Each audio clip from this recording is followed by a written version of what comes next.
Call to order a meeting of the Wilsonville City Council for executive session pursuant to ORS 192. Sorry, Mayor, we're starting with the work session. The executive session's later. One meeting off. Autopilot. We're doing executive session. Yeah. Okay. I call to order a meeting of the Wilsonville City Council work session for the pre-council work session, and we'll start with Frog Pond East and South Master Plan. You want to see if there's any council concerns or items on consent? See how quickly. Just in case. Yeah. Are there any counselor concerns? I don't know if this will come up later, but does that tree look like it got hit pretty, the one that we're watching got hit pretty hard in the winter storm that we just hit the wind? Branches are on the ground, the one that we just scoped the bottom of it. There's like big chunks. You're talking about the Quintana? Yeah. Oh. Is that being addressed again? Because it took a beating in this weather storm. This weekend? Yeah. It's still, I mean, it's standing, but Okay. big limbs are laying on the ground. Okay. Yeah. Noted. I know there's a meeting scheduled, I think, on site in the near future. Okay, so staff will take a look at the tree. Perfect. Thank That's you. all I had. Any comments on the consent agenda, items on consent? I do not. Continue as planned. And now we will go back to starting the work session on Frog Pond East and South Master Plan. Thank you. Good evening, Council. It's good to see you. Good to be with you. Here with me, I'm Dan Pauly, the Planning Manager, and with me tonight here in the room is Joe Dills with MIG, who's the consultant project manager on this wonderful project. Also, we have a number of other consultants as needed online to answer your questions. So, we've been to you about 10 times in work session. This is our 10th work session, if you can believe it, on this. I think we've worked through a lot of things. We've had a lot of good discussions over the last year plus. And this all comes down to kind of the final review of the whole draft document before we bring it before Planning Commission for public hearing here coming up on the 16th, and then back to you for a public hearing anticipated on December 5th. So with that, I will start the presentation and turn it to Joe to walk us through.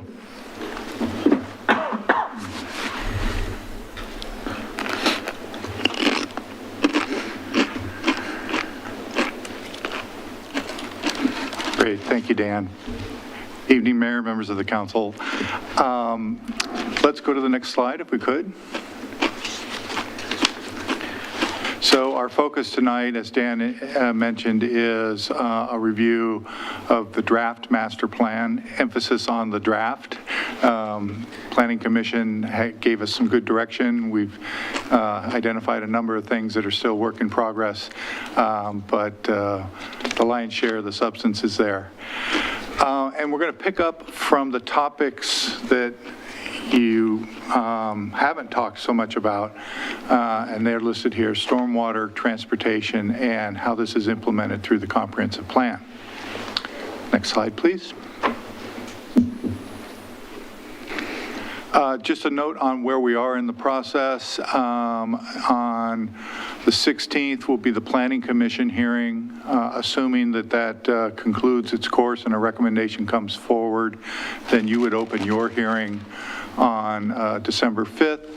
And if you have the same progress, then your second reading would likely be at your second meeting in December. And then there's more work to do. Once the master plan is adopted, we'll move on to the implementation details of the code and funding in the new year.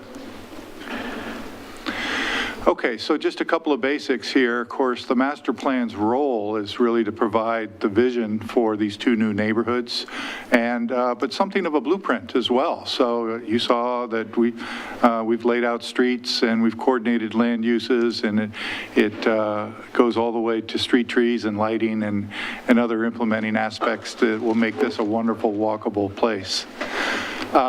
Technically, it's a supporting document of the comprehensive plan, so it has the full regulatory effect of other parts of the comprehensive plan, but works in combination with the code.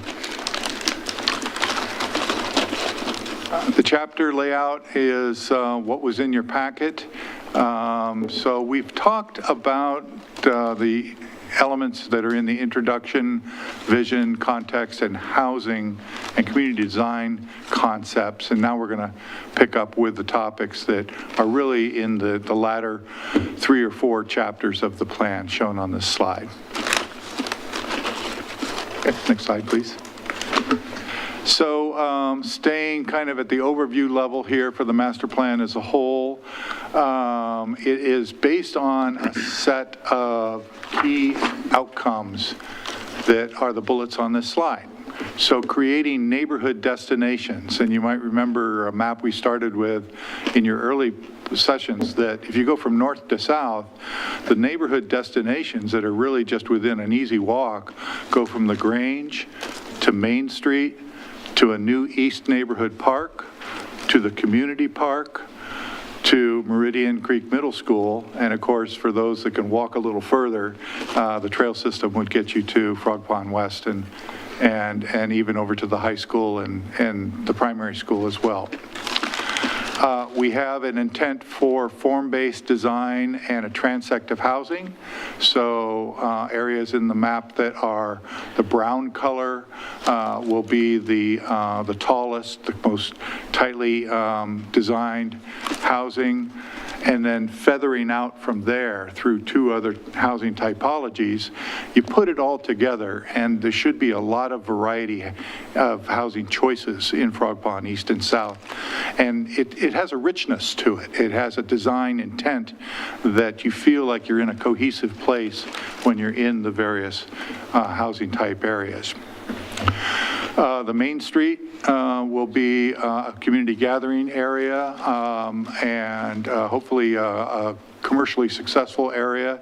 It has a wonderful visibility to Southwest Stafford Road, and lots of people living around it. So we are working towards those 2 factors coming together, and have been discussing mixed use with the developers that are looking at the property, and have some exciting designs that go along with all of that.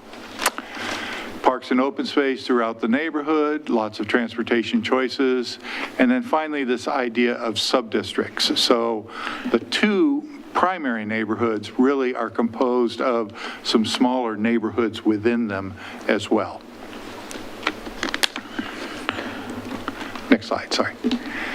Okay, so stormwater plan, I'm going to put on I'm a planner, not an engineer hat here, but I can give you the highlights, because really this has been a coordinated approach between the engineering side and the planning side.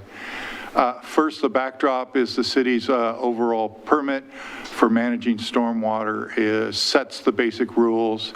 The city is updating its stormwater management plan, so that has been in mind by the team.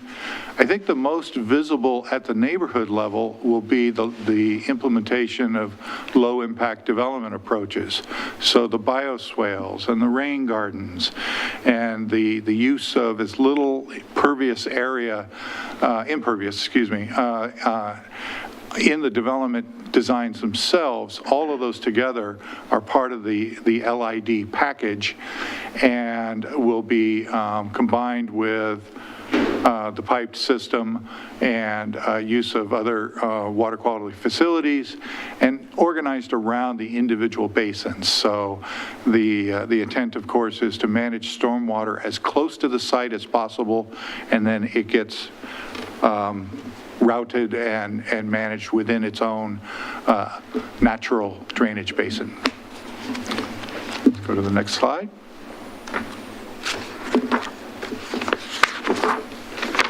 We've prepared an active transportation plan. The plan, of course, accommodates all modes of travel, but for those that are walking or biking or rolling or doing whatever active form, the plan is very intentional.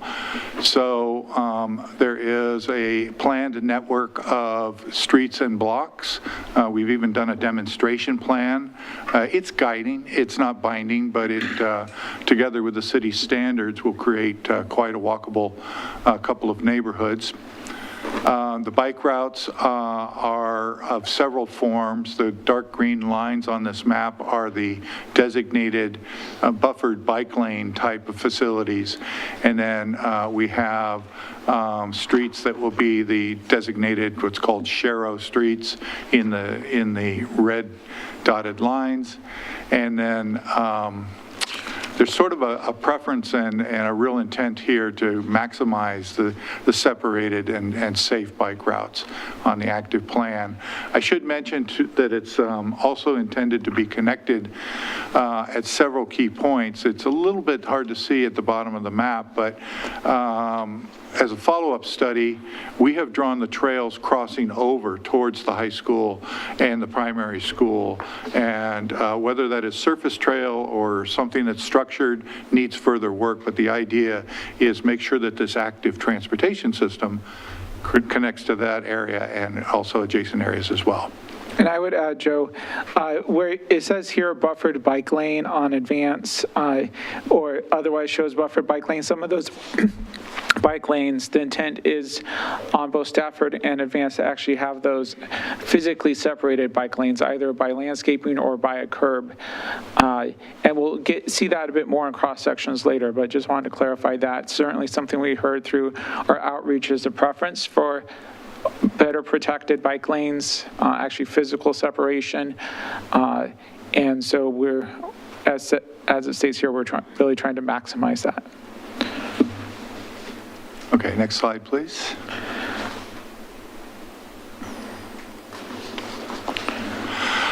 So this is our map of street classifications, and so the transportation system plan will be ultimately amended, but this is the guiding map that's in the master plan itself.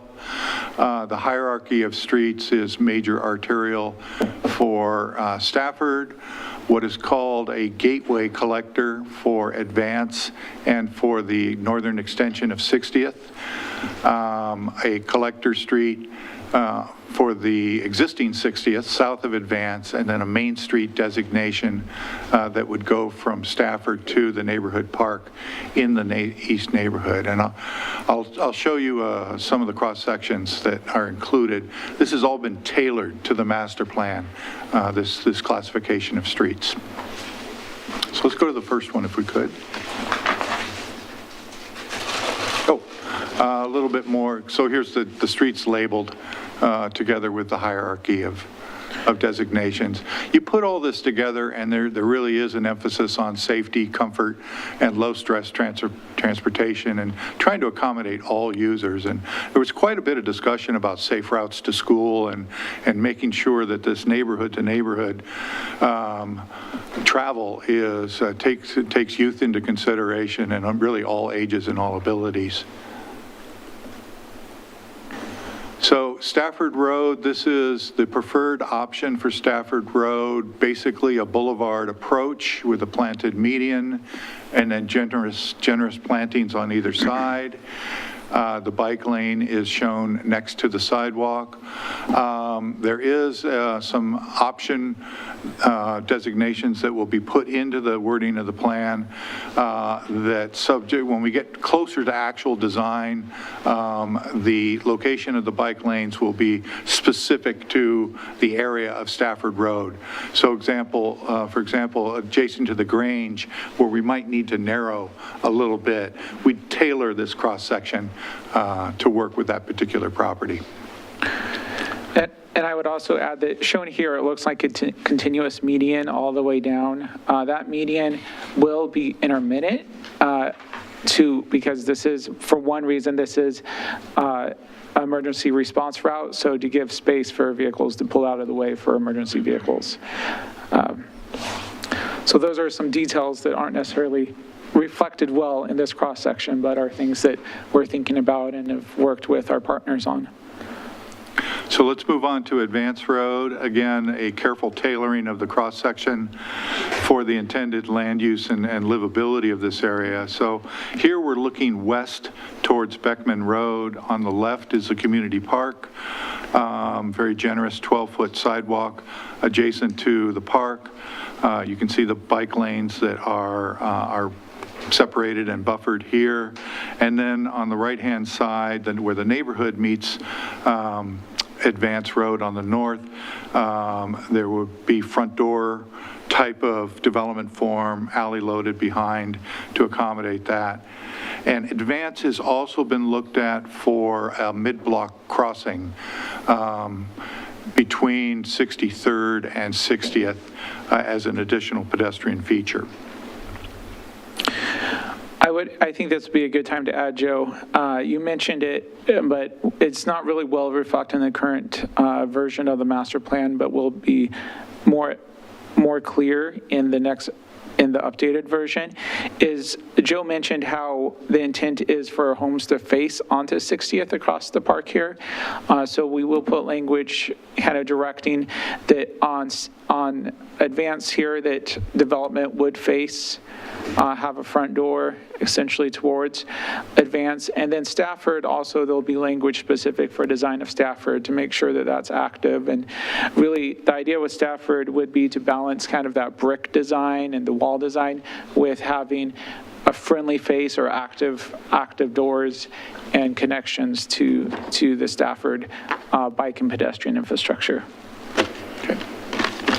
All right, let's keep going to a couple other cross sections. So here we are looking at the new portion of 60th, where it would be extended north from its current T shape at Advance Road. Again, another boulevard approach with the planted median. If you've been out on the extension of Willow Creek in Frog Pond West, it would look something like that. And the 12-foot sidewalk, I guess I'll mention it here, just one other detail to cover.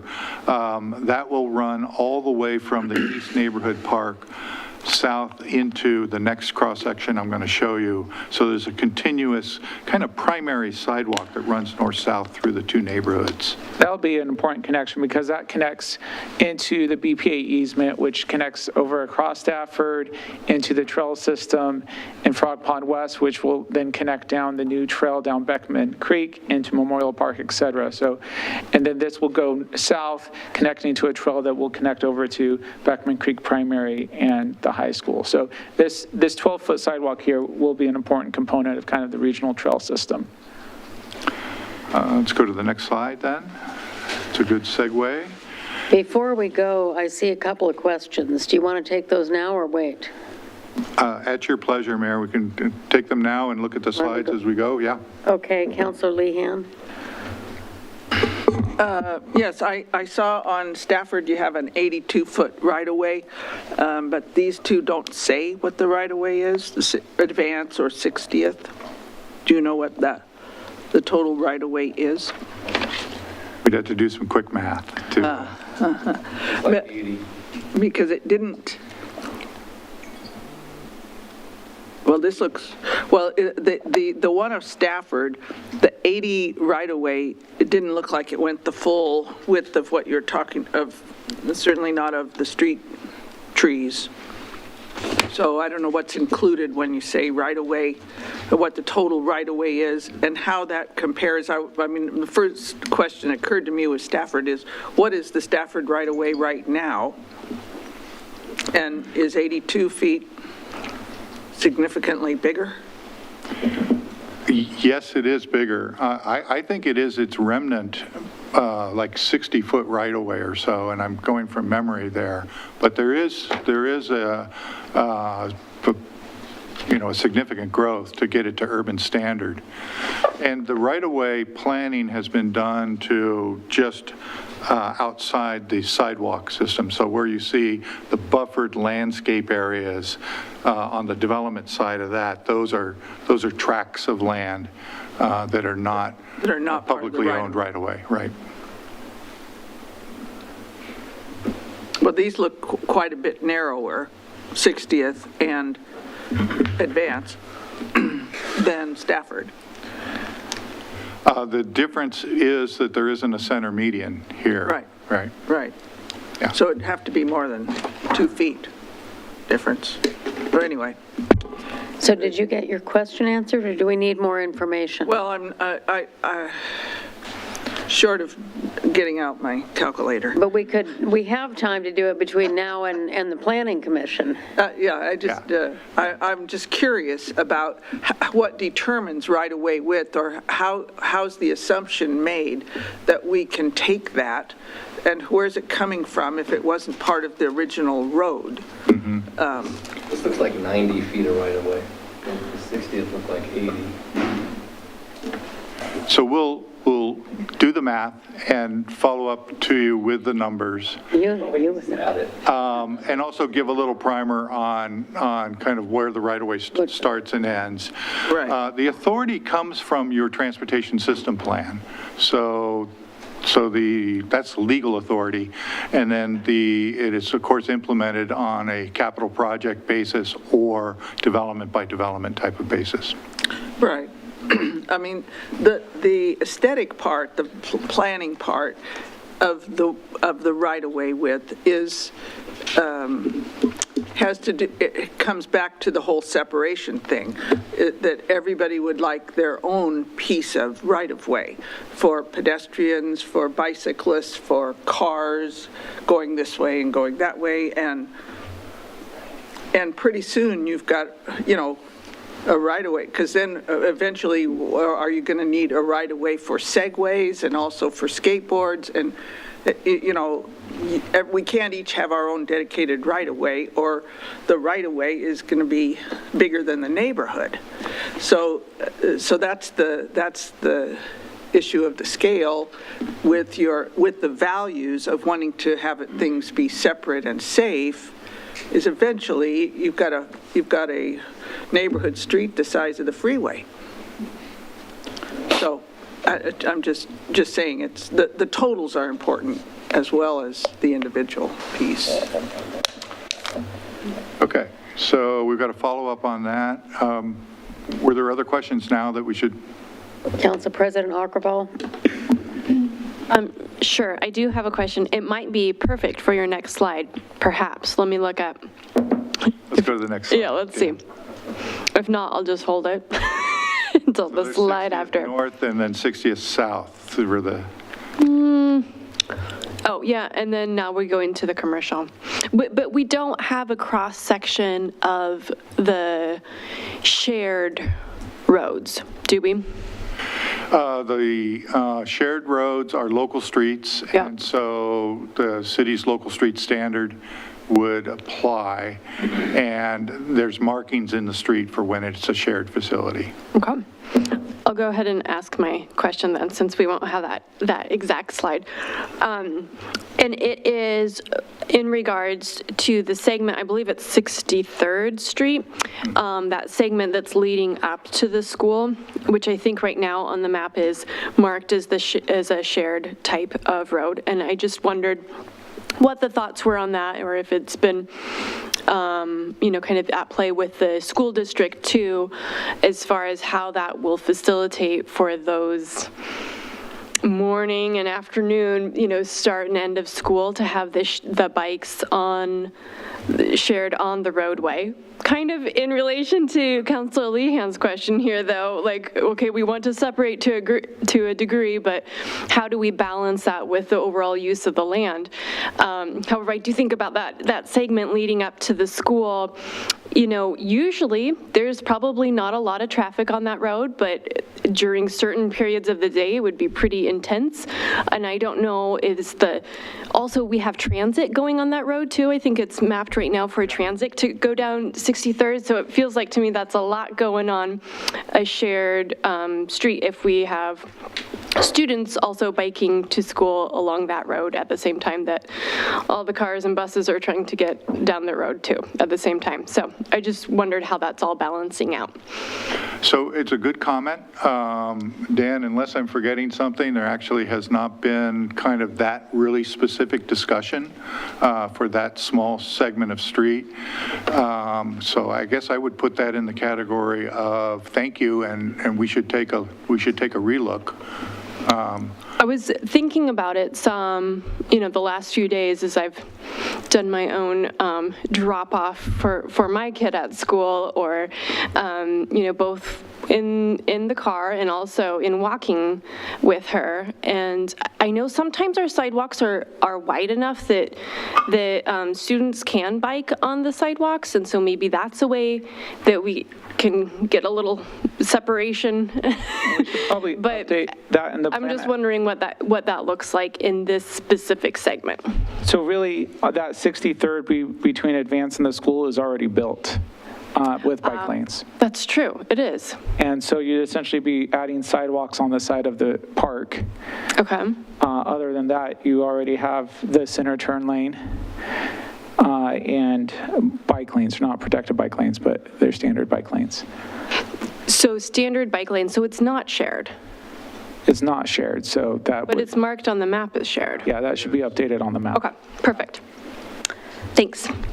Great catch. Okay, I'm glad Google Maps was updated. Great comment. I'm glad we paused for that. So we'll now go to. Tangent. Should we go on? That was good. Okay. I don't know if we can top those levels of detail, Okay. but this is the time to get it. Let's go to the next slides. I think we're up to Brisbane Main Street. So the cross-section here, we showed, I think, when we talked about commercial and kind of the vision for the Main Street. It is a very walkable place, 15-foot sidewalks on either side. At the development code level, it will require buildings up close and parking located to the side or rear. But specific to the street, we're looking at curb extensions and the features that you see here. The other thing I'll point out is the small inset map over to the right shows that the intent for this isn't just the 2 blocks that will be zoned commercial, but to continue another 2 blocks so that you've got this similar streetscape from Stafford 4 blocks to the neighborhood park. Okay. Let's go to, here's a site study that we've done for the commercial, showing some conceptual pedestrian plazas, the location of the curb extensions, and this will, of course, be refined in development review, but this is a guiding type of character that we're looking for along the 2 blocks of Main Street. So moving to the implementation chapter, as I mentioned up front, this will be an amendment to the comprehensive plan map. It will receive the same comp plan designation as Frog Pond West, the residential neighborhood designation. The commercial area will be designated commercial, and then zoning, of course, is applied at incremental annexation and development of properties as they go. The residential neighborhood zoning that you have in the code today will be the starting point for the zoning that we bring back to you in 2023 and updated to basically implement the master plan. There will be implementation measures that are added to the residential neighborhood section of the comp plan that speak specifically to the types of standards that will be in the code. So this is sort of the enabling language for that, addressing housing variety, design of development facing key roads, coordination with the Grange and BPA over time, creek pedestrian crossings, the Main Street design, and the infrastructure funding plan.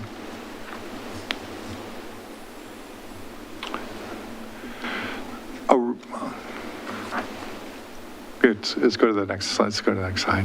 So maybe just a reminder on the housing variety approach, and this will also be referenced in the implementation measures.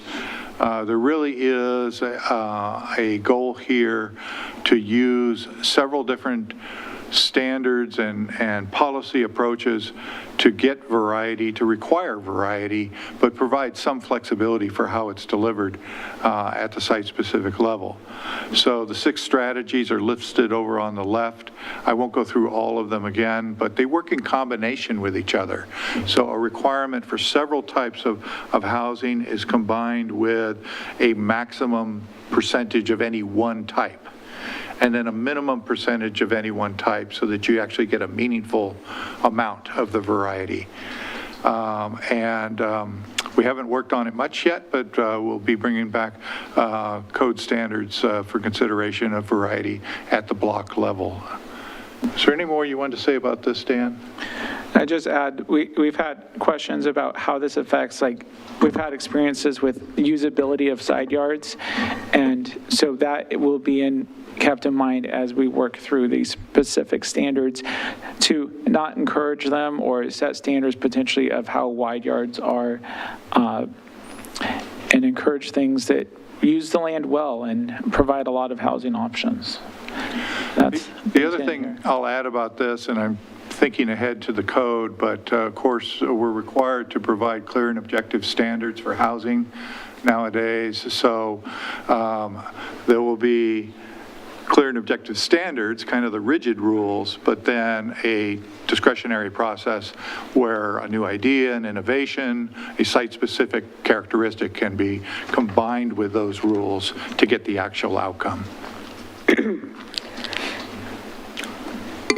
Next slide. That's it. So we'll stop there and turn it back to you, Mayor. We go back to a map here. Okay. Councillor Lehan. Yes,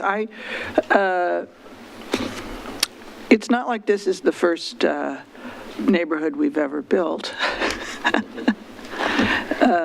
We've built quite a number of them. Several of them I've been involved in quite a bit, and others not so much. But we have a variety of kinds of neighborhoods and neighborhood design. 3 of them that were quite groundbreaking at the time were, of course, Charbonneau, but Canyon Creek also, and of course, Villebois. But all of them are in a unique setting and had a unique set of challenges, and you're always trying to be visionary and setting goals and objectives and all of those things. And some things you hit the mark on, and this was a wonderful decision, and other things didn't work out so well. So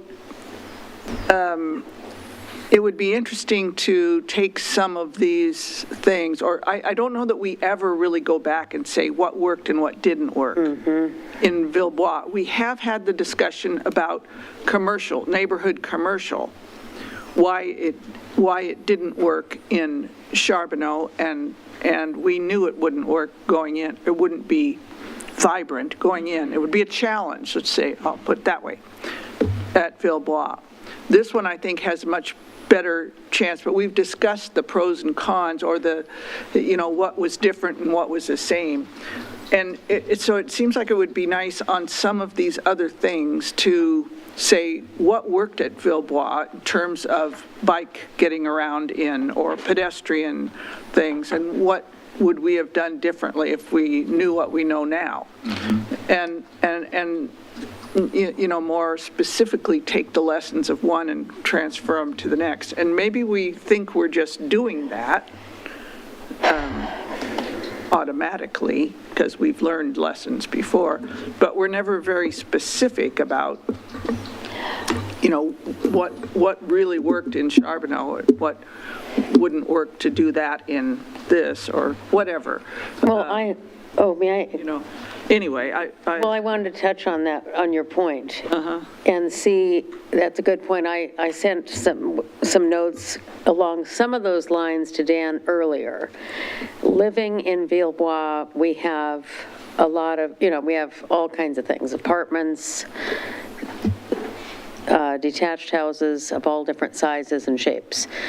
And we have a lot of different size yards. And I have been hearing from some people about how there's a certain dimension below which I think the side yards are not workable. It's like a narrow dog run. And your dog doesn't want to be in there, neither do you. And I know in Canyon Creek, there were some designs that instead of having a narrow side yard on each side of the house, they either had a shared wall or turned the house a different way so that you could use the land more effectively. And as much as I love the concept of everybody having their own yard, if it's eating up some land that nobody uses and just becomes a plantation for Himalayan blackberries, it's not doing any good. And so some of our designs that I think have worked really well have at least a certain minimum size yard, and people have done some really nice things with a yard that is either fenced or not fenced in between houses. They've shared the landscaping and used that together, so it doesn't necessarily have to be that big, but below a certain size, I think it becomes a mistake. Yeah, I mean, that was very intentional in Canyon Creek, that one side was really skinny and one side was really fat. And you got the one side and they got the... And then there's also the shared wall that we see. If you had a very high-quality shared wall with soundproofing, you could end up with more yard space if you could just accept the fact that you have a shared wall, which we have some very nice houses in our community with the shared walls. So you mentioned that, Mr. Dills, or Dan, one of you mentioned the yards. So when I look at page 49 and 50 of the plan, where it talks about the type 1 and type 2 residential urban form, and then the type 3, it mentions some things about spacing, and type 1 buildings are closely spaced from each other or to each other, whatever you'd want to say there. But is that a place where you could use some innovation and different approaches there depending on the piece of land and the developer? We're not being too prescriptive, in other words. Yeah, so specifically to that, then I can circle back on Charlotte's comment, or give me a moment. Councilor Leanne's comment. She's new. Oh, boy. I have all sorts of excuses, but I won't give them.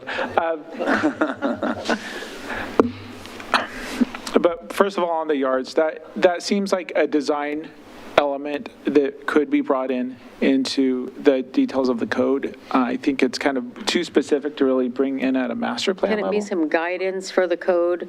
To have usable yards? Yeah, I mean, we don't want somebody that they're not motivated to landscape or care for that piece of land if they can't get to it, and ends up being a plantation for invasive plants that then spread seeds. And plus, let's use the land for houses and yards and shared space, not for something that nobody uses. Yeah, remember, Canyon Creek required like 14 exemptions, code, what do you call them? Waivers. Yeah. Waivers. It was, we never gave as many waivers as we did for Canyon Creek because it was kind of cutting edge in terms of development there, most of which I think worked out very well, but there again, we never really went back and said talked to the people there, what worked, what didn't work, and I think it's also important to know, how do you know that it worked or didn't work? One of the things I would say about Villebois that clearly shows that it works is what I always considered the indicator species of a good neighborhood is, kids under 12 without an adult. If you have children who are able to wander around with other children or go to their friend's house or whatever, and an adult is not taking them there, that's an indicator that you have a safe neighborhood. that the kids feel safe, that their parents feel safe, letting them go down a few blocks to their friend's house. That's an indicator of a safe neighborhood, and Villebois is primo in that regard. There are always kids on the street. If they're not in school, they're all over the place. So it's partly, do we look at it and say, yeah, this really worked out how we wanted it to? And if so, what's the standard that we're using to to assess how that works or not? Well, if I can give a few examples of how kind of prior development has, and lessons learned have informs this plan. We'll take, first of all, design standards, right? I mean, we were clear in the development of even the RN zone for Frog Pond West, that it was a combination of what worked and what didn't work with the village zone, as well as best practices at that time. So that continues. So definitely, I mean, as a project manager, I mean, I approved about 2/3 of the homes and subdivisions in Villebois. So, I mean, I understand the code and how it worked pretty well. And then I've been working through Frog Pond West and what works there. So all that is informing as we develop the code and the design standards, including the yard concept that the mayor's referred to. In the actual compliance findings in the master plan, we do talk, I mean, it's fairly brief, but we do talk about how, this builds on the master planning of Villebois and lessons learned of master planning of Frog Pond West. This is all building on all this housing work we've done for so many years. This isn't a new starting over place.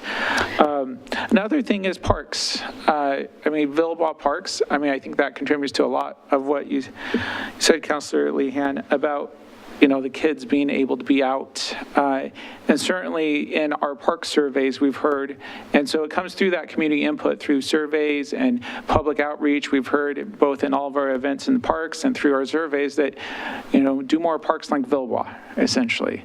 And so that does come through in the master planning we're doing. Okay. And the connectivity. So that is an excellent point, and it's something that we do keep in mind as we work on this. Stormwater, that's where I was thinking of it also when you were talking about the stormwater plan.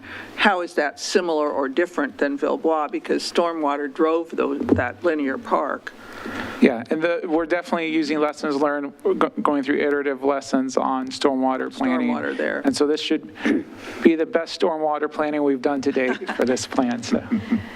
Well, I have another, thank you for bringing all that up, and I wanted to know if you could touch a little bit on the commercial space, or the commercial, the discussions that we've had, a lot of them here about what kind of commercial activity can we attract, and I know that we can only predict the future to a certain degree.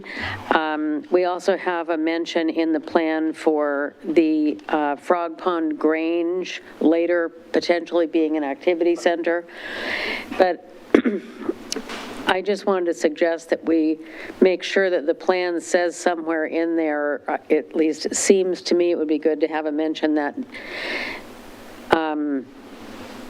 the development of an activity center like that does depend on future availability of investment funds, what the market is doing at the time. We can't necessarily guarantee we're going to build all those things. And with regard to the commercial center, can you remind me what page that table is? I'm just flipping through trying to find it, that talked about how many residences you need to draw a certain level of commercial activity. Page, I think 27, because I noted that table. Table 1 on page 27. Yes. Okay, page 27. So thank you, Council President Ackerball. So if we looked at that table 1 on page 27, I was encouraged to see that, speaking to these experts that we brought in,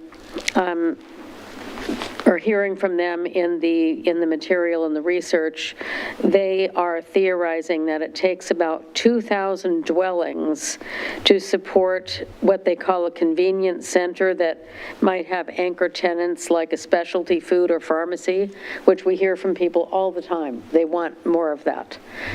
And so by the time Frog Pond East and South are built out and in proximity to Frog Pond West and Meadows and so forth, you would easily have more than 2,000 households in a decent proximity there.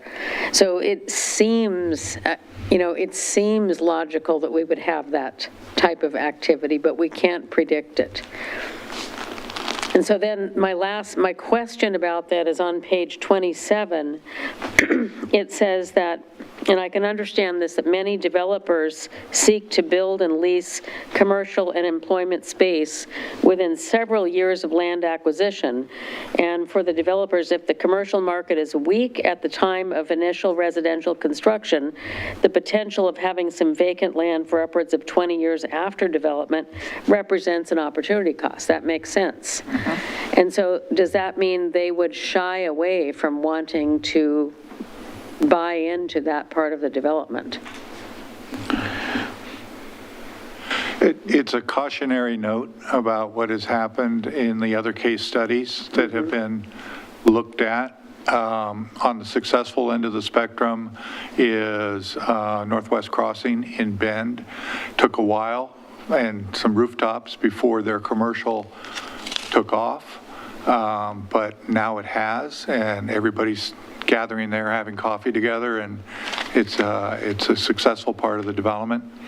If you look at some of the other case studies around the expansion areas in the Portland area, they're still sort of waiting for their time to come. So it's there as an informational piece.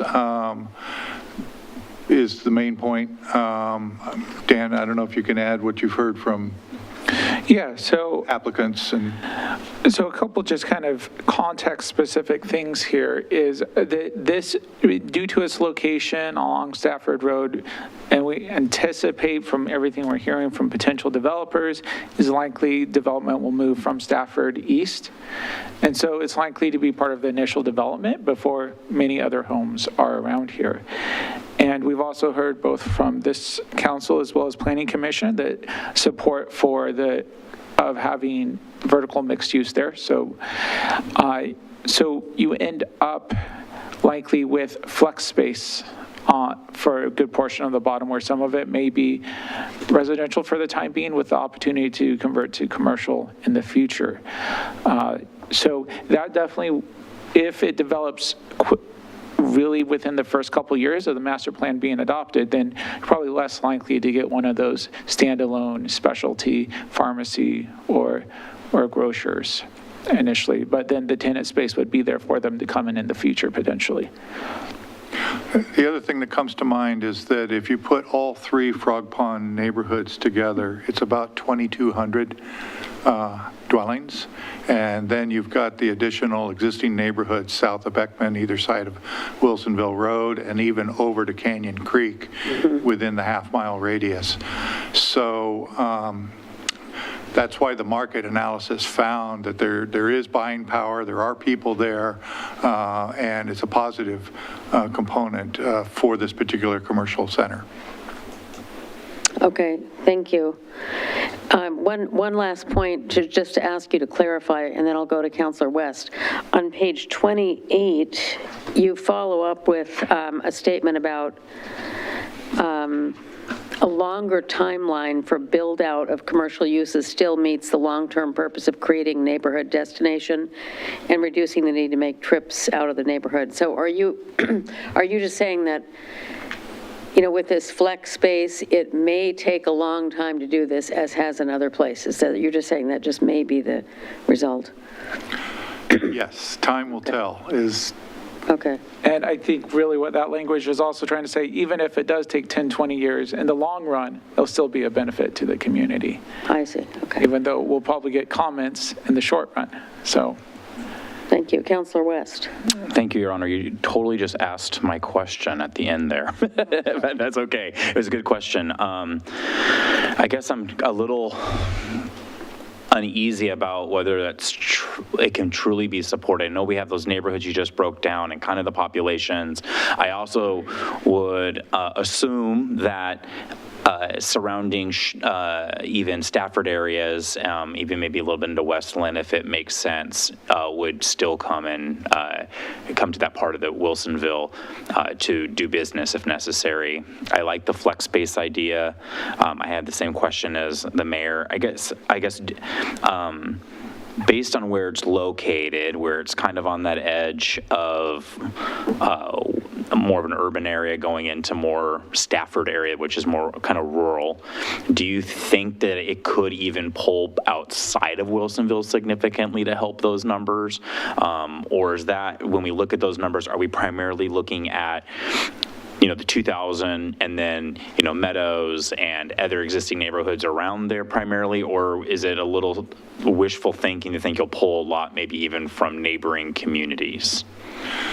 I think the most likely additional customer base will come from future neighborhoods in Wilsonville, north of Frog Pond West.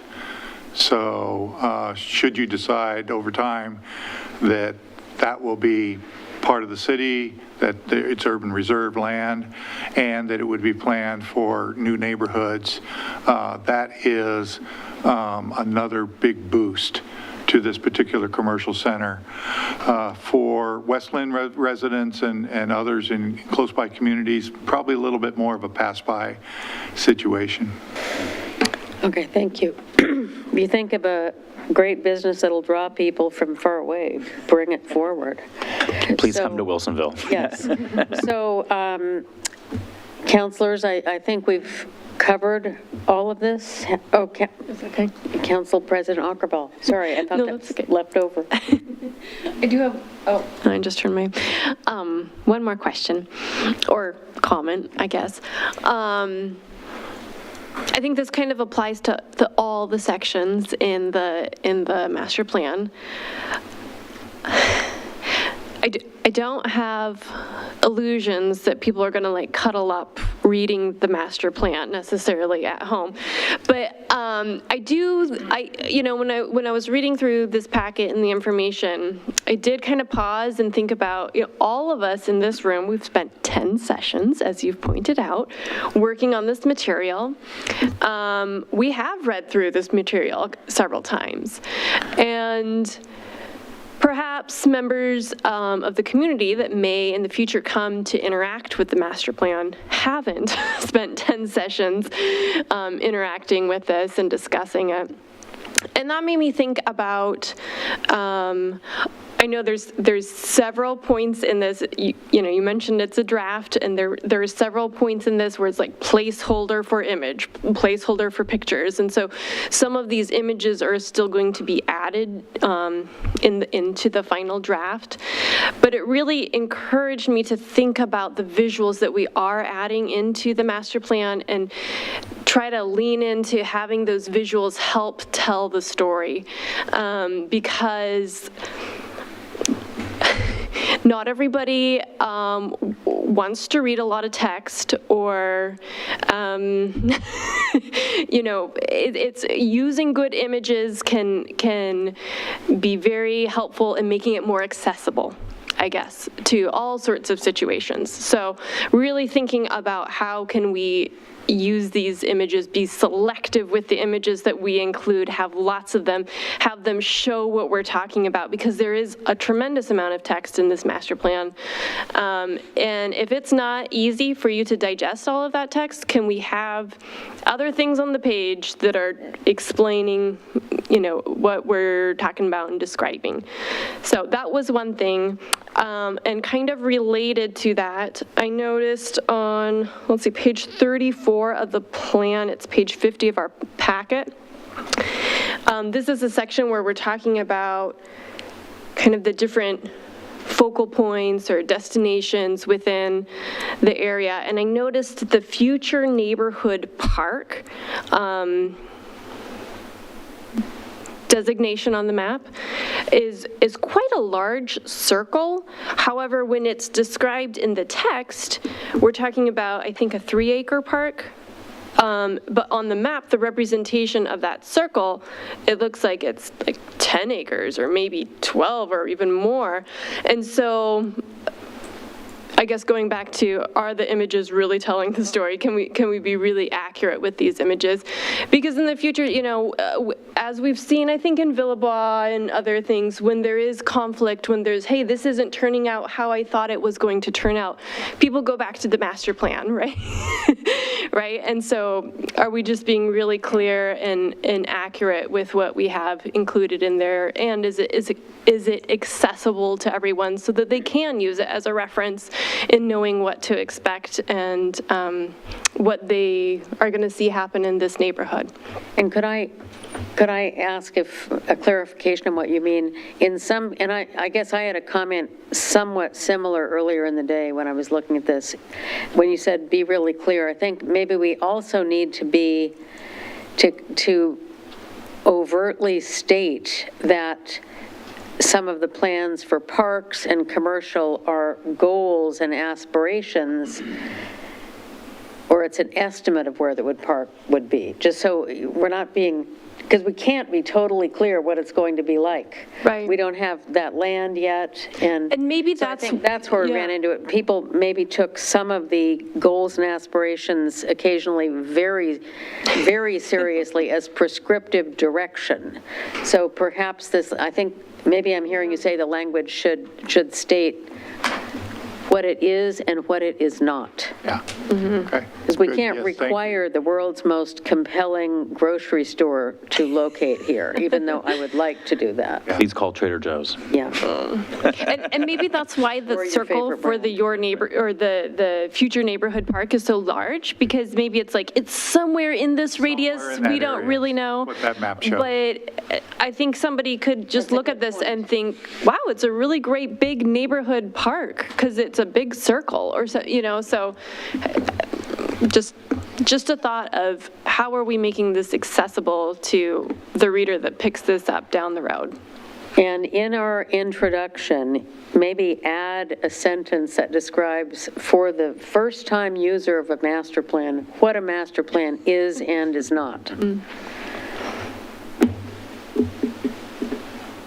You do say overall vision. I think we have all this in here, but We'll look at it. Yeah, point. we will critique it. I mean, we've used a lot of language about that in like our outreach descriptions, but yeah, it's not in the master plan. Yeah. Okay. Easy enough to add, so. anything else, counselors? Okay, thank you very much. Well, thank you.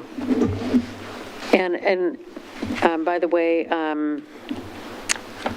Counselor Linville is in the meeting with us, and she's been here the whole time attending by Zoom. Thank you, Counselor Linville.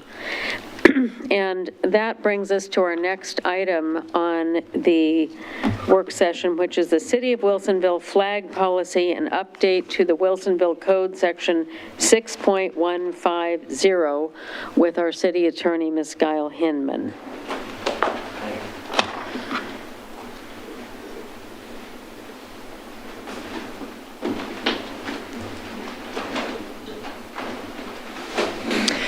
Thank you, Mayor and Councilors. Again, Amanda Guile Hinman, City Attorney, and I'm here tonight to talk with you all once again about the City of Wilsonville flag policy.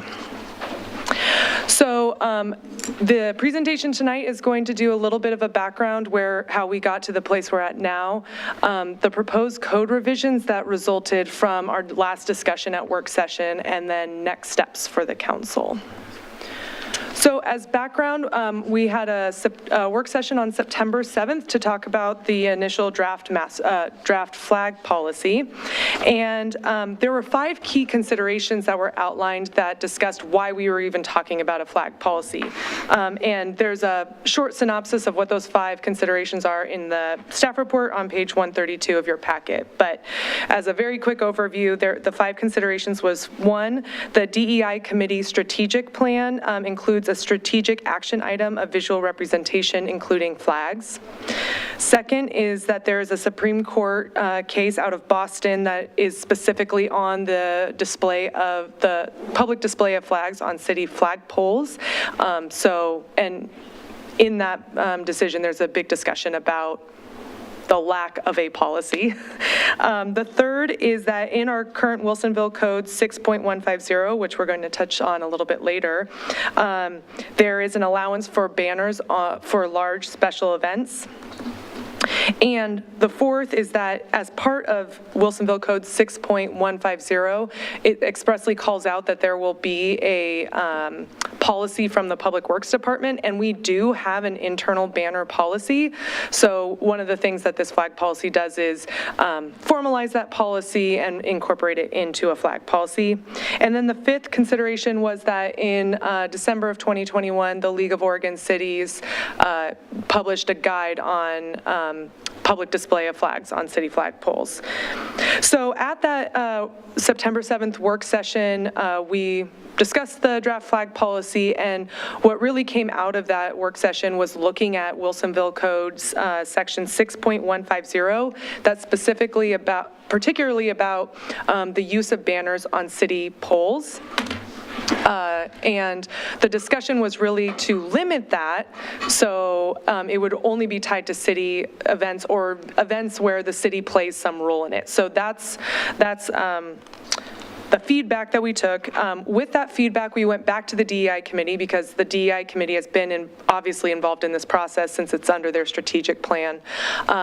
So we took a proposed revision to Wilsonville Code 6.150 to the DEI committee in October and got their feedback. They had no further revisions, and so we'll talk about the next steps where DEI committee is going to be further involved, but that's where we are as of today. So with that, looking at the proposed revisions to Wilsonville Code 6.150, that's the main focus of the presentation tonight, but if there are additional comments on the overarching flag policy, please feel free to discuss those as well. But basically what the proposed revisions are is there's two elements to it. The first is the substantive revisions that really get at the heart of what the council discussion was at that work session in September. And basically it's to limit the use of the city polls for banners to only city or city-sponsored events. And then there's a definition of what a city-sponsored event is. And basically it's either we provide some financial or in-kind support to those events. And not to put words in the council's mouth, but what I took away from the discussion was that given that these are city property, city staff are the ones that have to put up and take down these banners, and also, you know, the speech component of it, that was the direction, was really to limit these to city events or city-sponsored events. So those were the changes that were made. They're in your packet. And then we made some additional grammatical revisions for consistency in incorporating this new language. So those were the revisions that we have proposed. There's a red line, like I said, in the council packet. To reiterate, because some questions came up about what the flag policy does or does not apply to. In particular, and this is called out in the flag policy, is Villebois. Villebois has its own separate master sign and wayfinding plans that are called out, and so it hasn't been part of our banner policy, our internal banner policy, because it has its own policies. There was a question about Charbonneau as well. We touched base with Charbonneau about that. The banners there are not on city poles, and so that's not something that we're regulating, that would be regulated under this. And then also, obviously, any other flags or banners that are not utilizing city real property or personal property, meaning the actual pole, this policy doesn't apply to those. This only applies to the things that are city-owned. So some clarification there. So next steps is we have scheduled to go to the December 2022 DEI committee for their recommendation for council approval of not only the flag policy, but the code amendments. And then assuming that we get that recommendation, we'd be returning back to council in January for final approval. So with that, I'm happy to answer any questions either about the proposed code revisions or the flag policy. Councilor Lehan. Maybe I I missed some of this. I don't know, I was reading about flag things here. But does that mean on commercial buildings, though? We still don't allow flags on buildings. Anything that is covered under, like, for example, our sign code, The sign that is code. totally separate. Yeah, so this is only about our city poles, essentially. Right, right. So the sign code still covers display of flags on commercial buildings. Yep, exactly. Yeah, okay. So this started out talking about how to update and sort of fill out our city flagpole management. Yeah. And update it to the state codes or standards, I guess. And then also, how do we use our city-owned poles along Parkway and so forth? Exactly. So Yes, just to clarify, in case the public might not understand, what the mayor's explaining is that this originally started out as talking about flagpoles, but we incorporated the banner policy, which addresses our poles along our streets versus just, our city flagpoles, But for it's example, that strictly are outside. related to on city-managed Yes, poles. correct. Any other questions or comments about this? Council? I read through it. I think it looks very organized and like what we were looking for. Okay, thanks. All right, so if that's, that brings us to the point to adjourn the work session, and we will reconvene at 7 PM for the regular meeting of the city council. Meeting adjourned.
Say that again?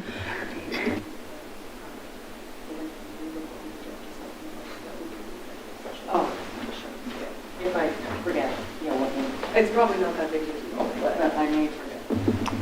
Kim, can you hit those and ask all the projectors to join as a panelist, please?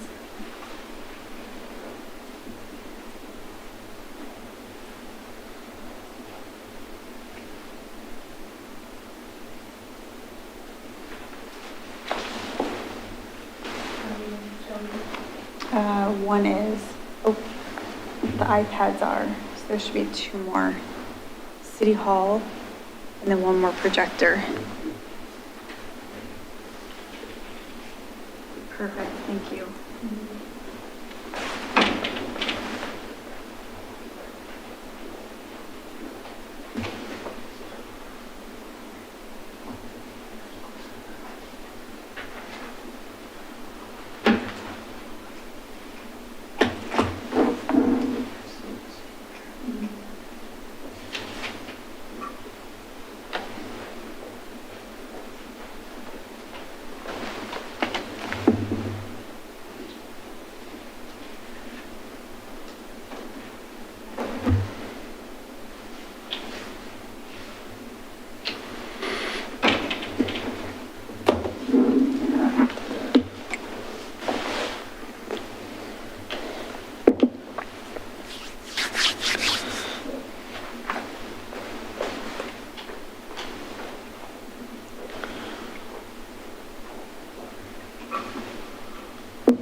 Councilor Linville, we're just waiting for this to all get connected. Are we ready? Yeah, Oh, I don't know if you need to. we are now ready. Oh, okay.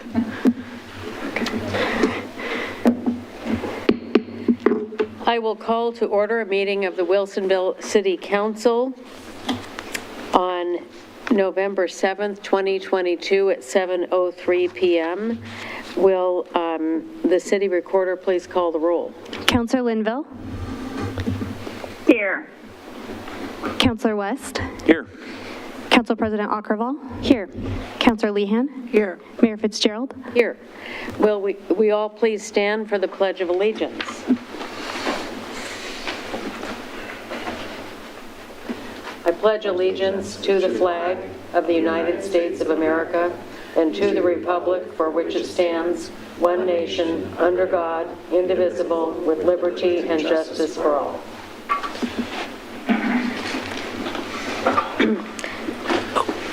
Thank you. May I have a motion to approve the following order of agenda? Your Honor, I move to approve the following order of agenda. Is there a second? Second.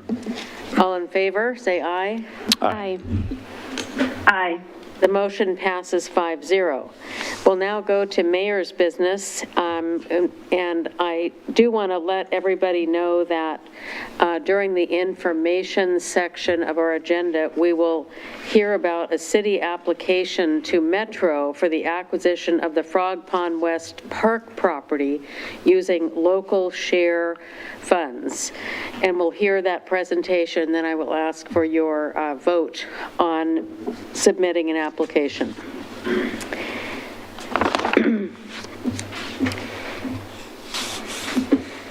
One thing I want to have a couple of things to bring up. The first one is regarding, and an important role that Councillor Linville has been asked to fill. It's a request by the League of Oregon Cities for city participation in the national opioid drug settlement in Oregon. And just to give you a little bit of background, Councillor Linville has been asked by the League of Oregon Cities to serve on the State Opioid Settlement Board. It's an honor for Dr. Linville to be recognized as being qualified to, and she's also told us that she's very willing to do this, to contribute to Oregon's efforts to address the opioid drug abuse problem that negatively impacts our society. And I know they were looking for someone of a city our size that had a substantial professional background in this really serious subject matter. And I wonder if Councillor Linville, if you can add some more to that for us, that what you've learned about this project and what you would be doing. Well, thank you, Your Honor. My understanding is that the League of Oregon Cities has been given 3 slots to forward to the governor for appointment. One for a large metro area, and I believe that they have selected someone from the Portland area, another from a small city, and I believe that they have selected Silverton, and then Wilsonville as the medium-sized city. They're looking for persons who are city councilors that have a health background, my understanding is that the work of the first of all, the appointment, the names will be forwarded by the League of Oregon Cities to the governor. I have completed an online application process and submitted my resume or vitae to them. And I have not heard back yet on when the appointments will be made. My guess is that they will be made prior to the end of December, and that it won't be the new governor that will make the appointments. The work will go on for several years because the opioid settlement money will come into the state over a period of years. And there are some interesting criteria they're looking for in the work of the advisory board, and that is to distribute the funds that are in for prevention and treatment for opioid addiction. So it'll be very interesting discussions, I think, and an opportunity to work with some really well-qualified professionals in the field.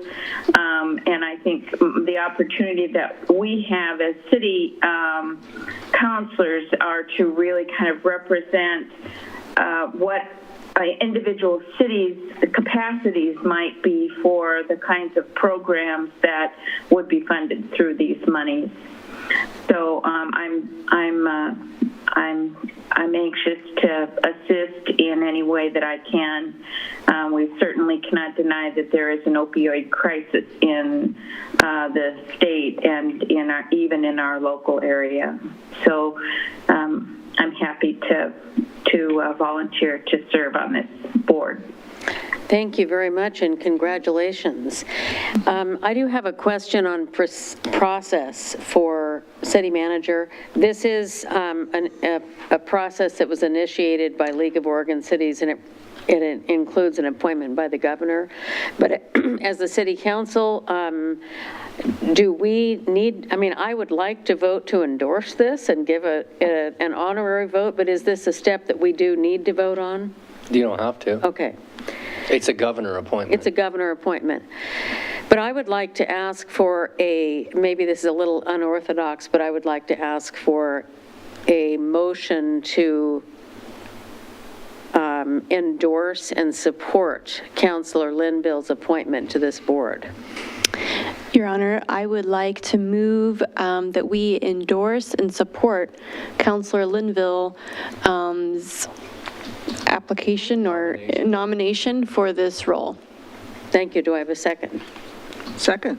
Thank you. The motion's been moved and seconded. Oh, go ahead, sorry. Do you have a comment? I'd like to discuss. Okay. Yeah.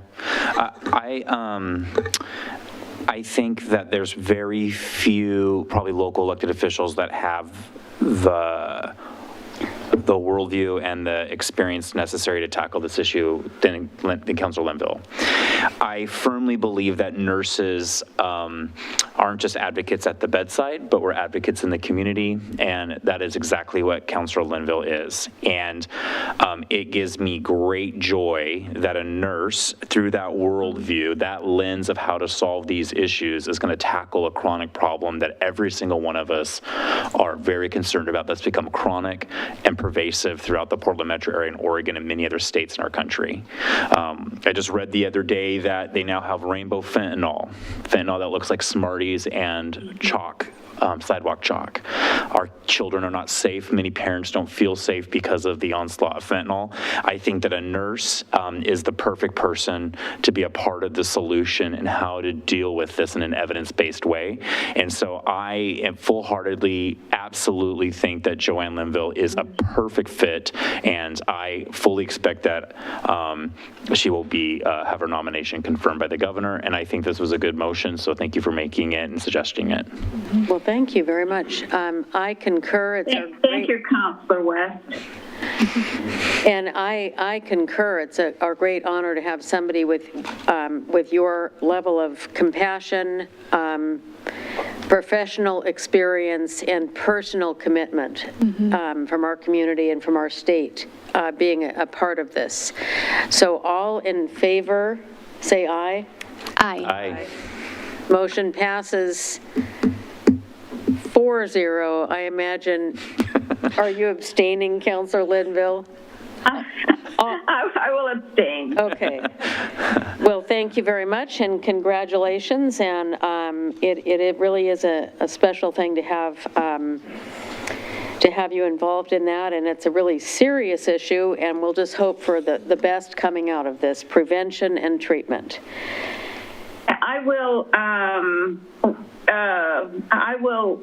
Would like to report back to the council once the decision is made about the appointment, and maybe at that time just talk a little bit more. We'll probably have a little more information about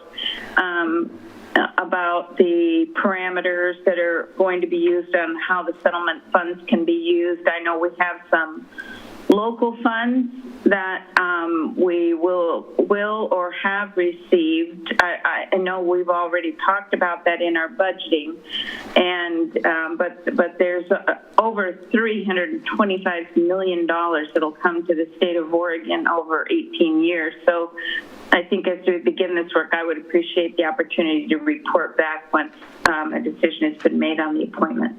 Absolutely. Thank you very much. So continuing on with Mayor's business, I wanted to brief you on two letters I was not at the City Council last week, or at our last meeting. I was absent on a family travel. But last week and during the prior council work session, draft letters of city comment regarding two separate matters were distributed. And last week, the County Board of Commissioners, Clackamas County Board of Commissioners, I'm going to start with one of the topics and then go to the second one, sent a letter to Metro regarding a proposed urban growth boundary land exchange that has been under discussion. In the Clackamas County Board's discussion, over two separate meetings, Chair Smith and commissioners said that, and it was quoted in the meeting, everything is on the table with regard to the urban growth boundary land exchange and how Clackamas County would like to respond.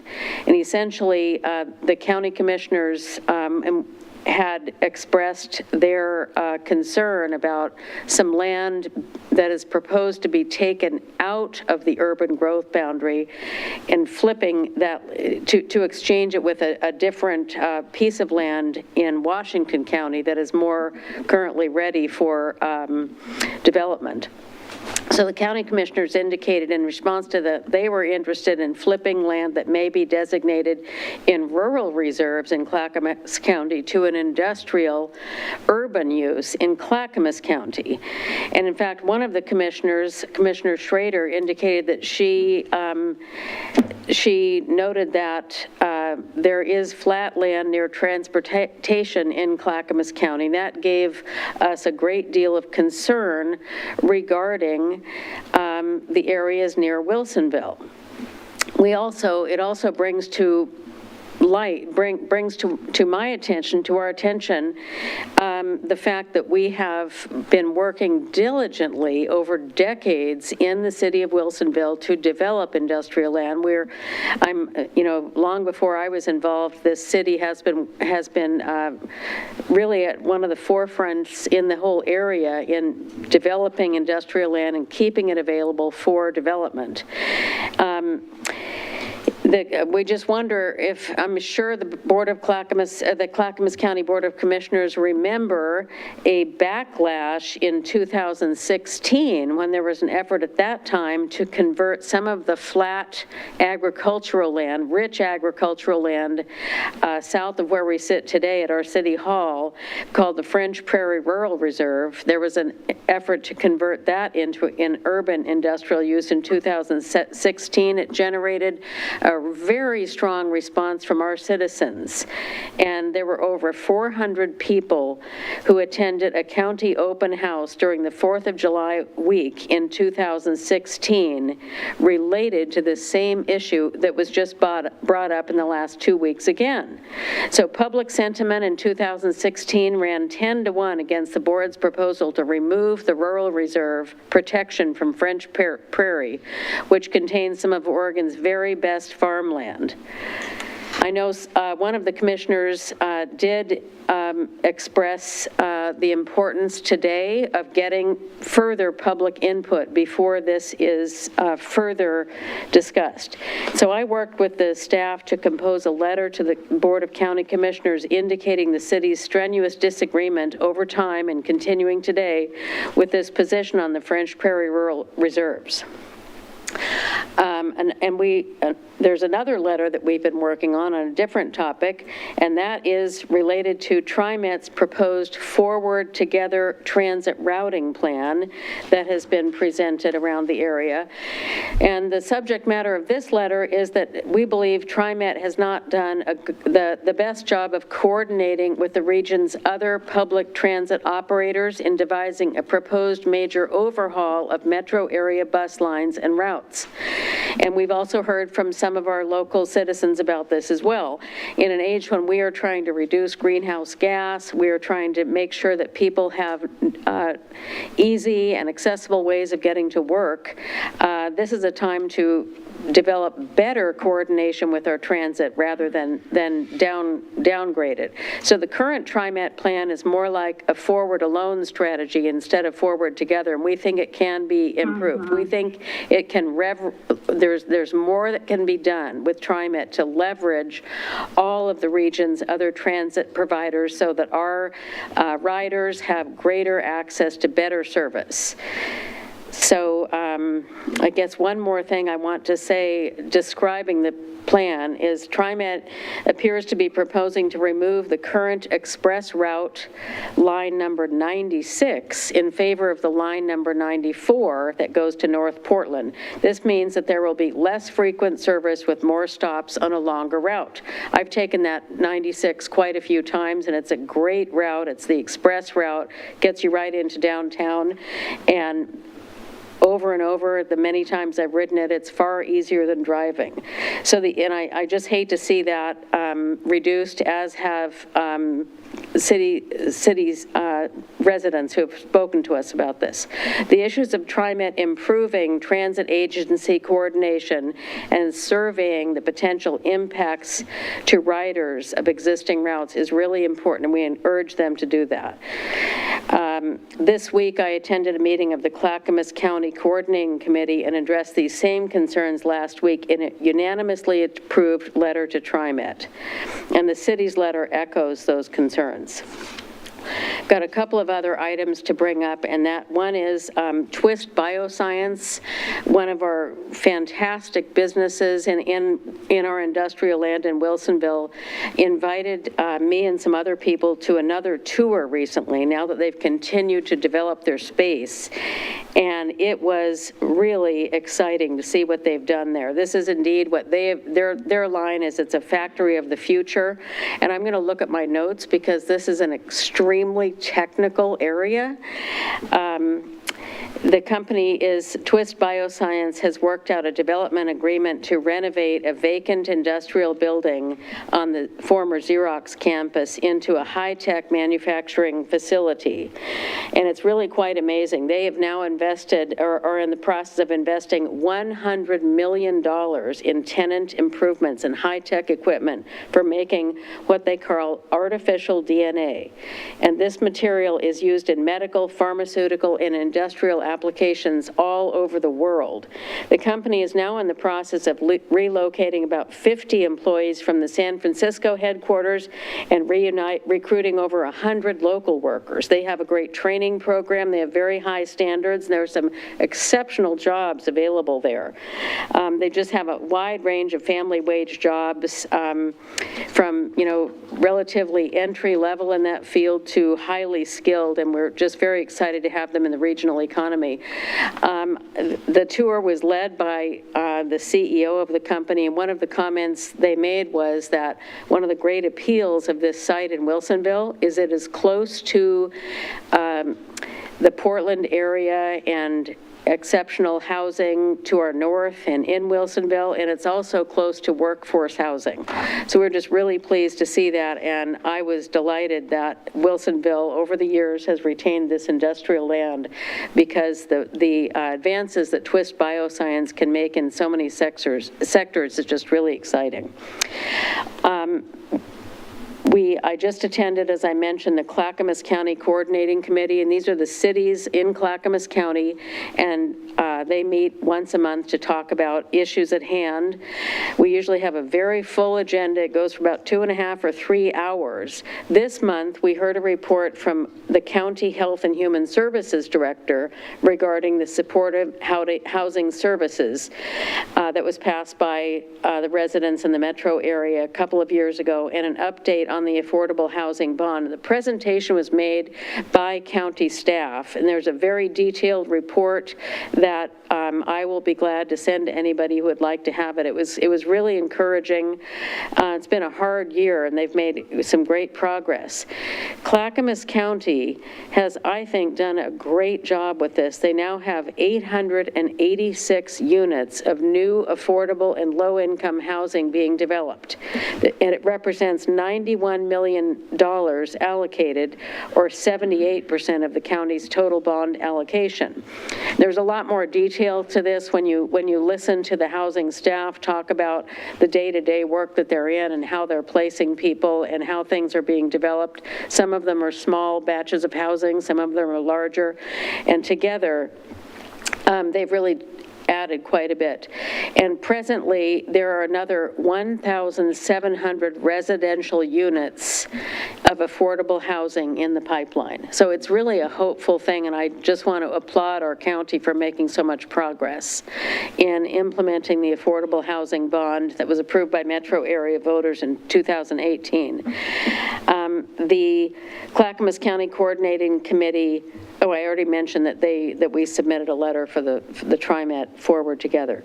But I think we will be hearing more about what I just described with the housing services in the next few weeks, and how the city of Wilsonville and other cities in Clackamas County participate directly with the county. And I asked some questions on that during the meeting, and so did the other mayors. And I see a great pathway for us to be directly involved in this process to make sure that the needs that we identify with people experiencing homelessness here are addressed in the best way possible.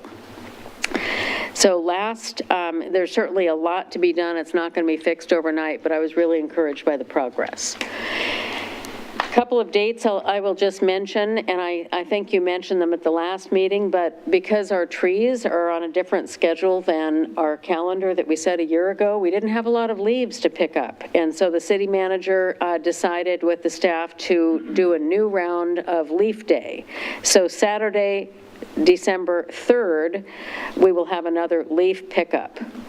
Anything you want to add to that, Brian? You covered it. Okay, just see what the trees do. Did you mention the toy drive?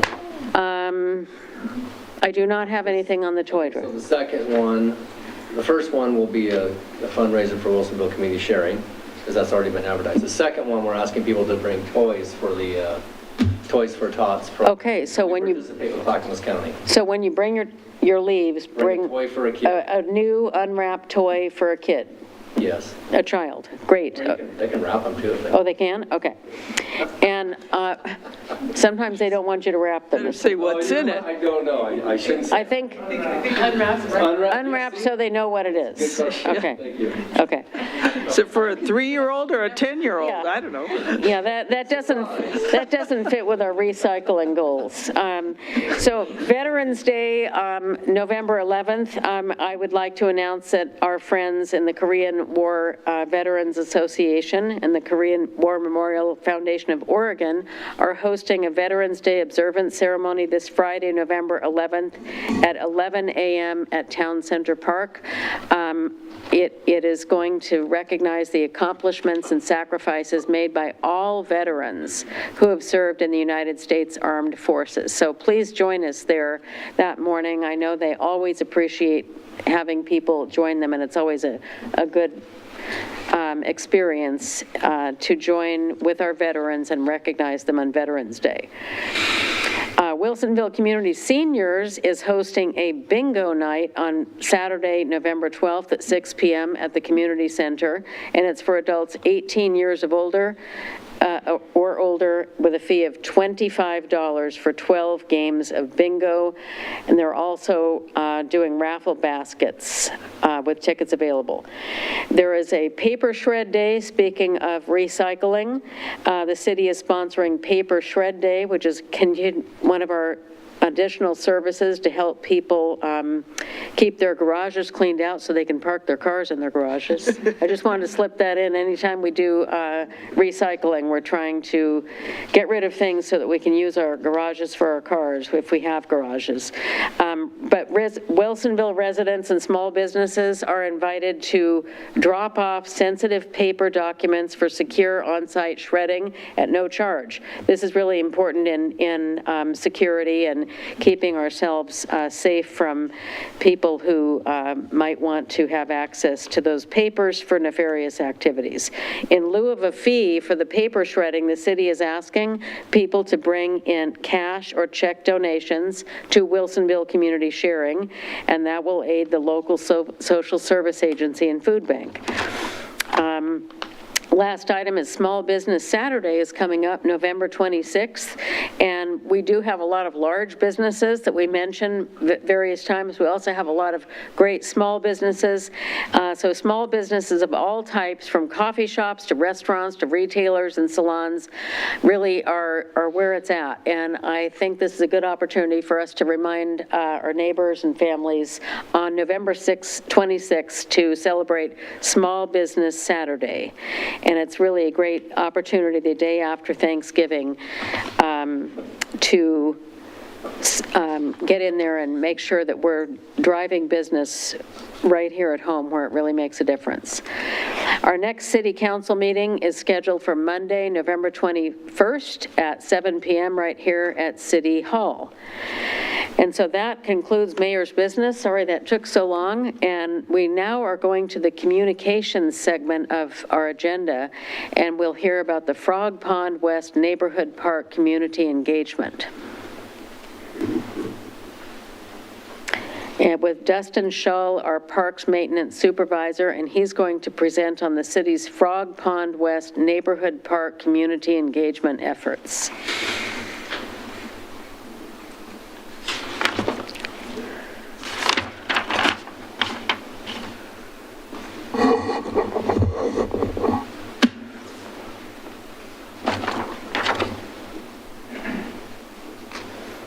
Do you want me to give a little bit of a preview to that? You've got all the material there. Yeah, I've got it. Thank Okay, you, go Mayor. ahead. Good evening, Mayor and council members. I'm Chris Ammerman, Parks and Recreation Director. Dustin Shull, our Park Supervisor, is joining us via Zoom. And together, we're going to talk about Frog Pond West Neighborhood Park and the community engagement process that we've conducted already, actually. But before we get into that, Dustin will get into the details of that community engagement process. Before he does, I'm going to just kind of give you a quick overview and some background on Metro and the local share, and our plans and how we arrived at the plans that we did, and then we'll get into next steps further on. So in 2019, Metro Parks and Nature bond measure, created this bond for Parks and Nature, and there was 3 overarching criteria for the Metro grant or the bond measure, and those 3 were meaningful community engagement, advancing racial equity, and climate change resiliency. And then it also gave about 5 project categories, and these are pretty general categories that the different park jurisdictions within the metro region could use the funds for. And so what we decided to focus on was the natural area and parkland acquisition project category. And so, as you can see with the map, this is Frog Pond West, and that is the future, in purple, the future primary school site. And so adjacent to that site, the school district has, it's going to be 2.8 acres, which in the Frog Pond master plan, it was kind of identified at about a 2.5 acre park. So it's going to be 2.8 acres that we've been working with the school district on negotiating, purchasing that land from them for a neighborhood park. And so when we looked at the local share projects and the eligible, projects that we had, based on our master plans and the community's desires, and also timing of the Frog Pond development, it kind of just pushed us towards this as the best possible use of the local share funds based on, again, master plans and timing and the desires of the community. So what we did is we reached out, Dustin and I, we reached out to Metro, their local share program manager, and said, this is what we're thinking about doing, based on some of the planning that's already been done. Does this look like an eligible project to use our local share funds? And we got the green light. We developed a plan, which Dustin's going to go through. And then before I turn over to him, I'll just point out that another good fit for this project was also the size of it. So the funds we have, City of Wilsonville has available through local share is just over 1.5 million, 1.557445. And the appraisal is not final, but we did get the appraisal back, and it's 1.3 something. So it's really a good fit for our local share allotment as well. So that was another reason why we decided to go this direction. And with that, I'll turn it over to Dustin to dive deeper into the actual process of the community engagement. Thank you, Chris. Good evening, Mayor Fitzgerald and Council. As Chris said, my name is Dustin Schul. I'm the Park Supervisor. So what we did is we went to Metro with an outreach plan. We kind of talked through the background outreach and work that had been done through master planning, and it wasn't going to fit that equitable engagement criteria that Metro has. So Chris and I sat down, and what we really came up with was a strategic, accountable, focused engagement plan. So we coined it SAFE. We really looked to activate our key collaborations. We utilized the DEI committee, so a huge thank you to them for going out and taking our surveys out into their communities. We worked with the planning teams on a couple of unique events, including popsicles in the park, where they gave out popsicles at Marassi Plaza during a splash pad day. And we also, Chris worked with the Westmoreland Wilsonville School District at a back-to-school event with the Family Empowerment Center. Heavily Spanish-speaking presence there was a really good connection for us. And then we also wanted to focus on that focused engagement piece where we were meeting the community where they were, right? Going door to door, getting away from some of our more generic web presence and really getting out into the community of Frog Pond where these homes are being built, where we're seeing our first blush at middle housing and really engaging with that community and getting their response back, right? Is this still something that they want from a community standpoint? So what you can see there on the left is the outreach, or on the right, sorry, is the outreach and engagement material that we came up with. The bottom right-hand corner there is just a two-sided business card in English and Spanish that has a QR code to the survey. On top of that is a door hanger that many members of our team, including Chris, right all the way down to our custodial staff on our parks team, went out and took door-to-door in Frog Pond and some adjacent neighborhoods. And then that other one is a stand-up banner that we used at a few outreach events. Next slide, please, Chris. And so the survey came back, and it was really, we were really excited. We got a lot of great results. We had 219 survey responses on our Let's Talk Wilsonville survey, which Bill Evans tells me is a good number, right? It's a good middle of the road number for us. We did have a fully Spanish option with our survey, which we went through the library to get that translated. So again, big full team effort here. So thank you to the library for that help. We only saw 2 options back in Spanish, but 2 is better than 0. When we went to the DEI committee with those cards, they each took a stack of 10 to 15 cards out into the community. The 3 days following that, we saw a 13% increase in our survey responses. So, directly tying what we're seeing for responses back to activating those key partnerships. The Family Empowerment Center event, we saw a 5% increase the 3 days following that. The door hanger one is a little bit more gray area because it took us about 4 different days to get 500 door hangers out in that community. But around that 10-day time window when they kind of started to when we would have seen the end of them potentially trickle in, we saw a 15% increase. And again, that 15% was directly targeted in Frog Pond and adjacent neighborhoods along the Beckman Creek corridor there. Next slide, please, Chris. So really, what did the survey tell us? And you'll see that these are in an order of community information first and parks information second, because the real goal for us here was to drive and see who is engaging, who is coming to the table, who in the community we're able to reach. We were able to reach 20% of people identified as non-white. Our most recent census data in the city of Wilsonville says that we are somewhere in that 74 to 75% white or Caucasian. So, we're right in there with an accurate representation of our community from that standpoint. We also had Bill Evans add some questions around LGBTQIA, as well as living with disabilities. I think Bill had some things around, baby boomer, millennial, things like that. We were able to pull a lot of really unique data out of it. The ones that stood out to Chris and I were the 3.7% LGBTQIA and the 5.6% living with disability. And then we also saw 76% of our responses came from 2 quadrants that are directly either in Frog Pond or directly adjacent to Frog Pond. So that focused outreach that we had really seemed to hit the ground and was very good for us, right? We really got the feedback from the area that we were looking for it from. That feedback, 94% of our 216 or so surveys, they want us to purchase the park using local share funds, right? Green light from the community, still a passion project for them, still want to see it on the ground. But we also have some questions about, what's missing from Wilsonville Parks and what do you most like about Wilsonville Parks?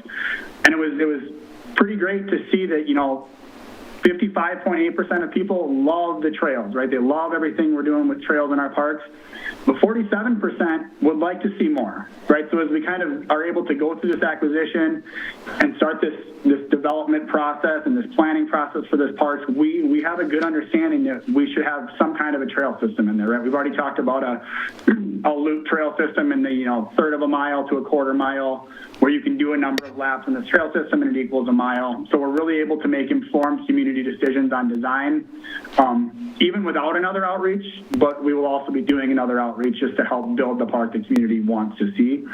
And we had 144 unique comments. There was an opportunity in various points to comment on amenities you'd like to see, why you want to see the park, why you don't, things you think that are important to the parks team in Wilsonville. And we were able to get 114 unique responses out of 219 surveys, and it's like 58 pages of really beneficial material for our Parks and Rec team as we start to implement these new projects, not only in Frog Pond, but citywide. You really get a sense of what the community wants out of those 114 unique comments. Next slide, please. I think it's you, Chris. Yep. Yeah, back to me. So next steps, we're going to, assuming we get approval from mayor and council this evening, we will move towards entering into an IGA with Metro. So that looks like, once we get past this approval process, then we will start in on the submittal forms to enter into that IGA with Metro.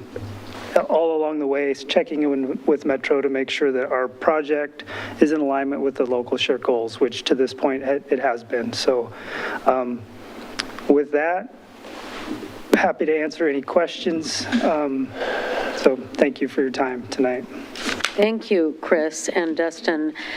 I was just going to summarize, I think, some of the things you said at the beginning, but also just to recap that these funds are available to us.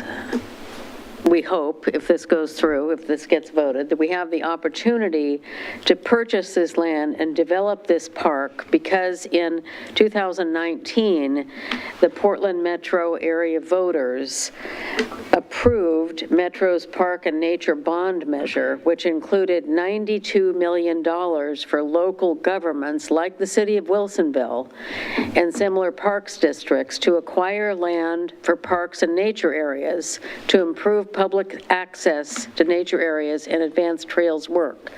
The City Parks and Recreation Department, as we just heard, they are seeking to submit to Metro an application for the acquisition of the Frog Pond West Neighborhood Park property utilizing these local share funds that came out of that voter-approved bond measure.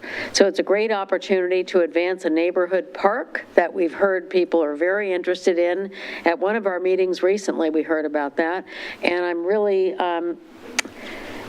impressed to hear how all of the many new methods of approaching people through, asking our DEI committee and asking the neighbors in the Frog Pond area to respond. It sounds like it really gave the staff some really good direction, and that's really what we want. We want to know what people want, and then we try to find a way to do it.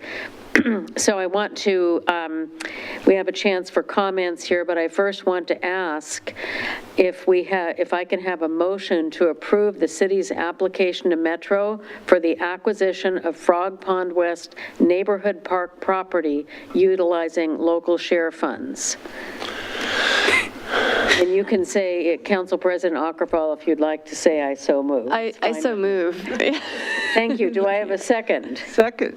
The motion has been moved and seconded. Is there any discussion? She has her hand up, I don't know if you saw it. Oh, Council President Ockervall, is your hand up? Oh, Linville. Linville. I'll let Counselor Linville. Counselor Linville go Thank you. first. Councilor Linville, thank you, sorry. Oh, thank you, Your Honor. I also want to commend the staff on the outreach. I know that this has been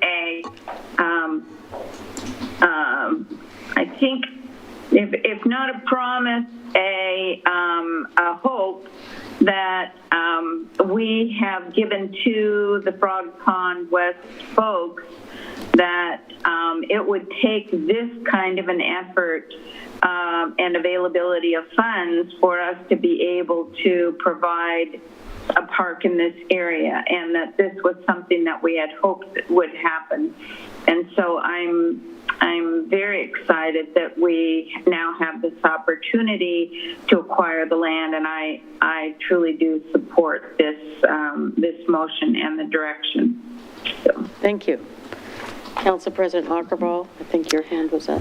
Sure, thank you. And thank you for the presentation. I too appreciate the details and the transparency on, the outreach and who's responding to the outreach and what they're saying, and that's a really terrific data for us to have. And so I'm excited to see how we can be responsive to that data now as we, hopefully carry things forward.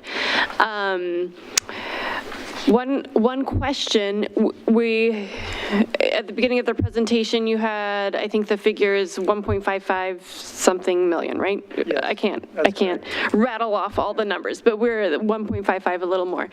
And then you mentioned that perhaps the land's going to appraise somewhere around 1.3. So the balance of 200 upwards, then does that go towards building the park? Are we able to continue to use that money in the actual production of the park? Yeah, we could use it for design and development work. We could use it on a different project, because basically each park jurisdiction has 10 years, I think, to use their allotment. So if it worked out that we could use it, like for some development of this park, yes, we could. Or we could use it for another project. Okay.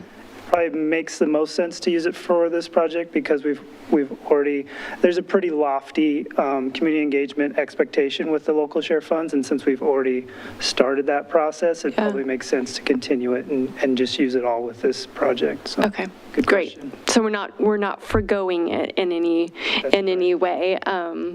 So we're mainly talking about acquiring the land. So I just wanted to confirm that the entire funds will be able to be utilized.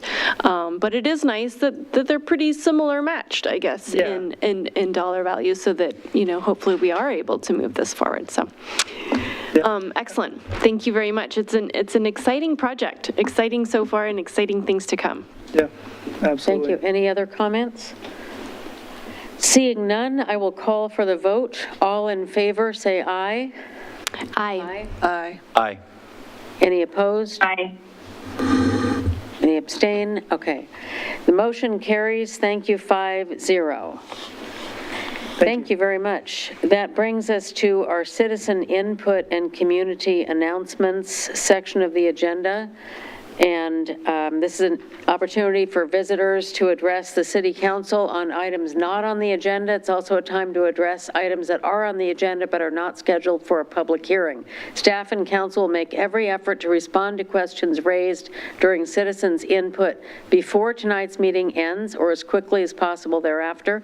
Please limit your comments to 3 minutes, and you can use the raise hand feature of Zoom to let us know you'd like to provide comments. Do we have anyone seeking to comment? Okay. That brings us then to councilor comments, liaison reports, and meeting announcements, starting with Council President Ockervall. And I will just add that this is a chance for the councilors to talk about their official business they have been doing since our last meeting, meetings you've attended and things you've done. in your capacity, meeting appointments and committee appointments and so forth, and also to note future meetings that people might like to know about, starting with Council President Ockervall. Thank you. Since our last council meeting, I attended 2 all-day workshops that were presented by LOC, and just kind of some brief information for the rest of council on that. One of them was a DEI training, which was presented in conjunction with Western Oregon University, and I really did feel like that was an excellent training, and participated along with other elected leaders from the state, as well as several members of the LOC staff, as it turned out. I think we were about a group of 30, maybe 35 people. And although they just had this, at this point, they just had this one all-day training on the schedule, on the calendar, they are offering some kind of webinar training that's ongoing if other counselors are interested in it. And my understanding is it will be presented by the same professor that did the in-person all-day training that I attended. So I appreciated that opportunity in that day.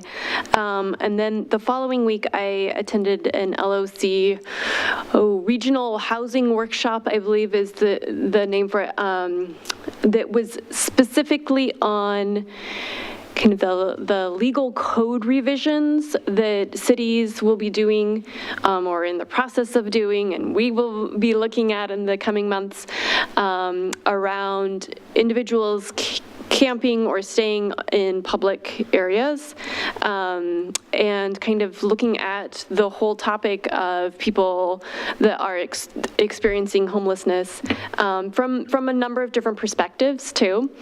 So we got in the morning sessions, we had kind of a review of the legal landscape, which was very helpful and good, and really mirrored some of what our city attorney has provided information for this council already.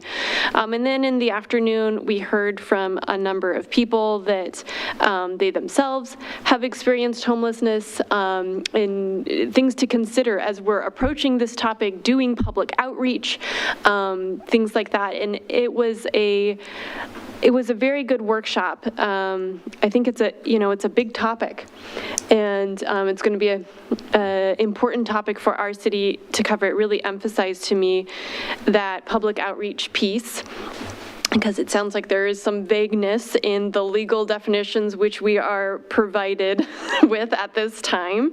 And so how do we define what is reasonable or what is expected? It in some ways will be ultimately defined by the community as things are tested or tried going forward. So having the community be part of this dialogue and conversation is going to be important work for us. So just wanted to flag that. And I also attended a Willamette Intake Facilities meeting, which we are part of. We're a member of that commission that evening on the 24th. And I think our next meeting will be in 2023. And we had a good review of a lot of the work that's been done on that project here in Wilsonville, which has been a large project, and a lot of it has been completed, and the presentation, emphasized completed on time, early, under budget, which are, these are rare phrases for us to hear, especially at this general time frame, right? So some encouraging information shared there. And that is it for me tonight. Thanks. There was one more meeting you attended today, which There we was. both forgot to mention, but Yeah. Go ahead. You That was should. the meeting of the cities in Washington County regarding the regional transportation plan, and all of the cities had a mayor or city council there, appreciated Council President Ockervall being there as well. And essentially, I think there was shared commitment for the topic of let's find ways to coordinate and make our transportation more effective using the dollars and resources that we have. And basically our cities, sorry I'm getting into your time, but our cities in our neighboring cities in Washington County are really looking for some different ways of getting transportation options to their residents, because it just takes a long time to get from some of the outlying Washington County cities to places of employment. And there's still a lot more to be done there. So I wanted to now ask Councillor Lehan to give her report, but before that, I want to give you a preview that upcoming soon is a series of lectures called the Lehan Lectures. And I'm really clearing my schedule for this. We have a great-looking flyer, and I mean, this takes a lot of time for Councillor Lehan to do. I've been to some of these before, but these are in-depth conversations, and maybe lectures sounds too stern. I don't think anybody's going to get in trouble in the audience unless they listen carefully, but it's in-depth conversations about the moments that shaped Wilsonville history, and there's one on January 3rd, which is a brief history of Wilsonville's origins. January 17th, we'll talk about Villebois and the controversial siting of the Coffee Creek Prison, which is actually really cool and interesting, and it was right down to the wire on why and how certain things are located where they are. On February 7th, there's one on tapping an unlikely water source, the Willamette River, which Council President Ockervall sits on a committee with other cities about how that all works. And then the last one is February 21st, a history of preservation, trees, trails, and Graham Oaks. So there will be light refreshments on these dates at the Oak Room in the library, 5:30 to 7. So with that, I will ask Councilor Lehan to give her report. Sorry, I'm having trouble saying what I'm trying to say. Unlike the McMinimans history series, however, I don't think it involves beer. So they continue to not serve beer at the library. I don't get it, but there it is. Yes, I was going to mention that that the mayor mentioned earlier that she was not here at the last meeting, so she was probably wondering what we did without a mayor. Right. Well, we had an excellent pro tem who stepped in, Council President Ockervall, and she did an excellent job and ran a very efficient and proficient meeting. And thank you. And so I want to recognize that. I'm very happy it worked out, and not surprised. We have an excellent council president. Thank you. And I won't mention that we finished in record time, but no. We got it done. The three of us. To be fair, it was a pretty short. It was.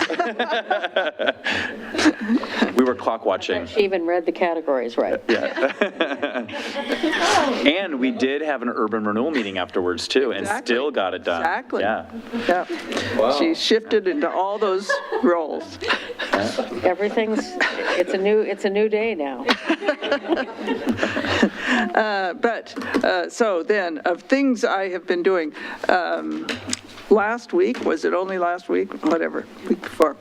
The week before last week, I hosted, but City of Wilsonville hosted the Oregon Commission on Historic Cemeteries, OCHC, which is a state commission that operates under Oregon State Parks and under the Heritage Association. So And they had a great time. So it was their first meeting in post-pandemic in person, for their first in-person meeting. It was held at the Taufman House, and the meeting, they had a 3-hour meeting at the Taufman House. They were very impressed with the facility there because these people are into history. And in the middle of the meeting, there also are like 3 archaeologists on this commission. They're from all over the state, but they expressed interest in seeing the Boone's Ferry landing and walking down there after the meeting. And I said, oh, I would be happy to walk down and show you, because we were still at very low river for the Willamette. But then it occurred to me that the last time I was down there, there was really quite a bit of trash. And so I stepped out of the meeting. I called up, they're gone now, but Chris Ammerman at Parks.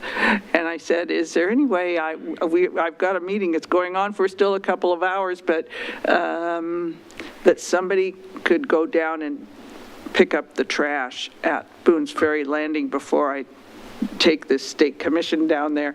And he said, well, he would see if Dustin was available, who's also gone away now.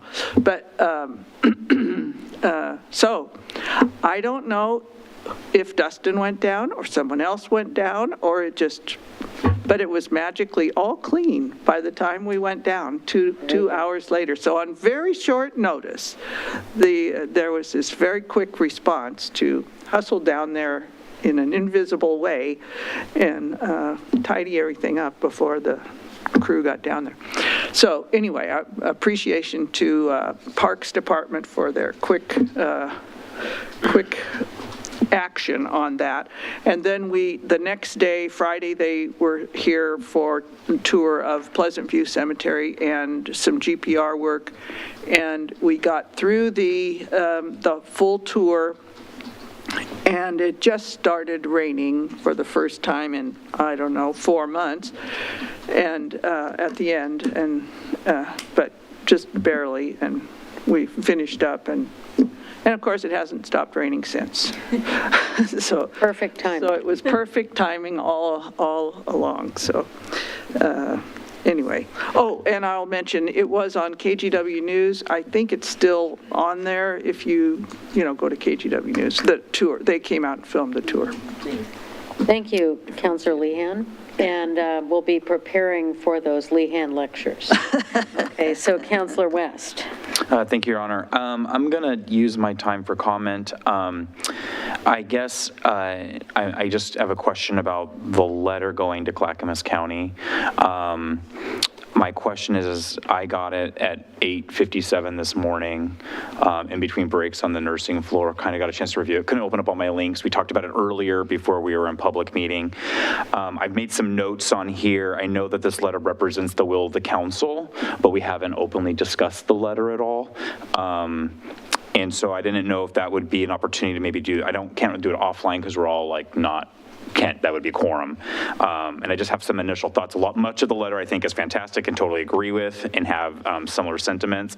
And then I think I have some important thoughts also. So I'm using my time to ask, like, what's the best way to address that as a council? Well, we have, I believe that the timeline to submit the letter is tomorrow? There's no timeline. Oh, we have more time, so you can send an email with your comments. If I want to make sure the whole council hears my comments, should we do it at the next meeting, or should we, I know we don't have carved out time in the current agenda. When are they taking this up? It's done for now. So there's no follow-on steps? Correct. So really, this is just a courtesy letter to the county to state what our concerns are. Mm-hmm. So it's really, it's really up to you to decide. I think if you want to take a few minutes to share your thoughts is appropriate. Thoughts now.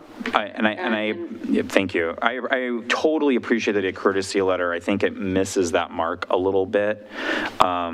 When I want to start with kind of maybe what I really like. Yes, this council has had a long standing policy of trying to really protect precious farmlands. I mean, my family farmed those lands. So I mean, like, it's absolutely part of the crown jewel of the Willamette Valley.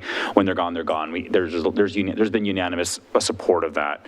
And so when I read what this letter was and then what Mark sent to us in email this morning, I was looking for that in their actual policy action in the letter that they actually created. And they had a lot of discussion, and as we do here, and sometimes we act on that discussion and sometimes we don't. It's just open discussion. But the policy, I was a little bit confused why we didn't even in our letter address what they actually did. There's no mention of French Prairie in their letter. There's no mention of 500 acres of rural reserves from Chair Smith's comments. And so I understand that we are commenting on their comments that were made, but it seems like we're politically commenting on rhetoric and not actually on the substance of what their actions were. And so I think maybe our letter should maybe address what their policy actions were and not just rhetoric. I think that this letter and some of its tone makes it difficult to have like a nice collaborative working relationship with the county. There's a couple lines I have here where this seems a little bit aggressive. Paragraph 4 talks about and pretty vividly about what happened in 2016 with public input, almost kind of saying, you better watch out, kind of with that kind of, the public has said this and you're ignoring it. I don't really see that in their policy action.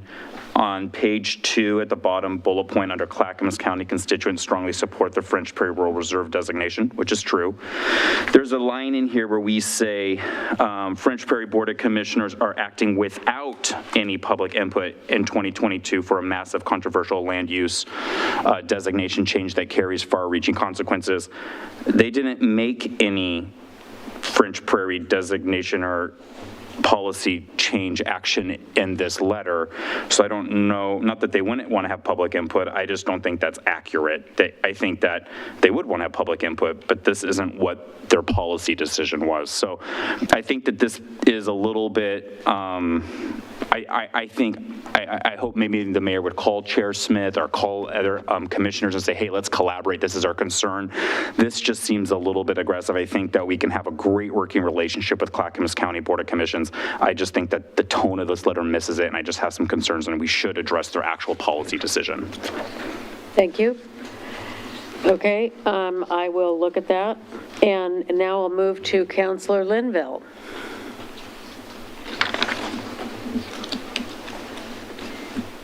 Thank you, Your Honor. I have a brief report. On October the 25th, our Wilsonville Metro Community Enhancement Committee had a meeting.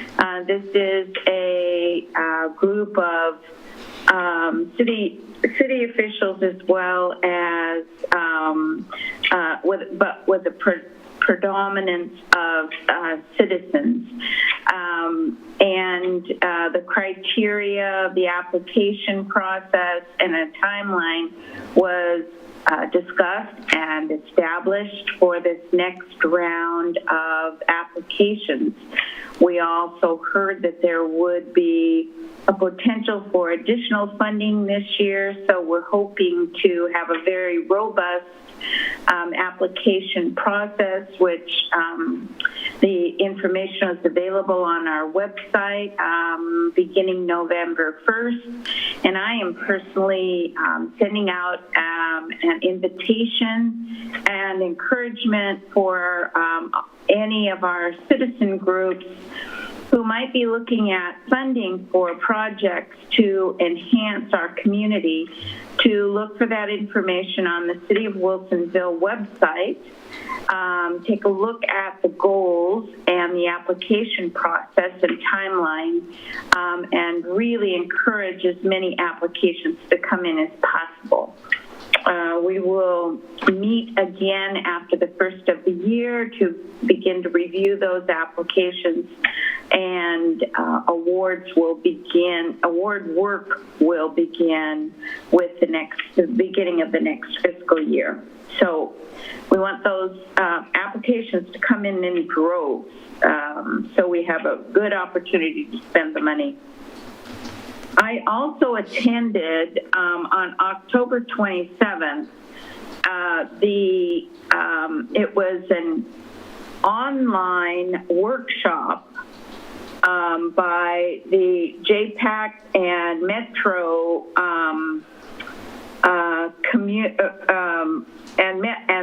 and Metro to discuss and focus on how to create a high-capacity transit plan for the 2023 Regional Transportation Plan. And even though it was JPAC doing, the members of that organization doing the work and working together in small groups, it was very interesting to be an observer of that work as they talked about visions for a high-capacity transit system in our kind of northwest area of Oregon. I also wanted to just remind people that there is still time to get their ballots turned in, postmarked by tomorrow, or dropped off in the collection receptacle that is right at the turnaround at City Hall. So we certainly want to be sure that all of our citizens have and utilize their right to vote in this election, this midterm election. And that is my report. Thank you. Thank you, Councilor Linville. And that brings us to our consent agenda. Will the city attorney please read the resolution on the agenda? Resolution number 3010, a resolution of the City of Wilsonville authorizing the city manager to execute a professional services agreement contract amendment with AKS Engineering and Forestry, LLC, for design and construction engineering services for the 2022 curb ramps upgrade project. Capital improvement project numbers 4014, 4118, and 4717, and minutes of the October 17, 2022 City Council meeting. Thank you. Do I have a motion, Council President Aukervall, to approve the consent agenda as read? I move to approve the consent agenda as read. Is there a second? Second. Motion's been moved and seconded. All in favor say aye. Aye. I see everyone's voted aye, so the motion passes 5-0. That brings us to new business, and we have resolution number 3004. And would the city attorney like to read that resolution? And then I think we have a staff report. Resolution number 3004, a resolution of the City of Wilsonville adopting the findings and recommendations of the Solid Waste Collection Rate Report, October 2022, and maintaining the current Republic Services rate schedule effective January 1, 2022. Thank you. We have a detailed staff report on this.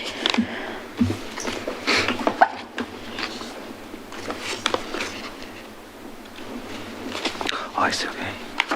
Yeah,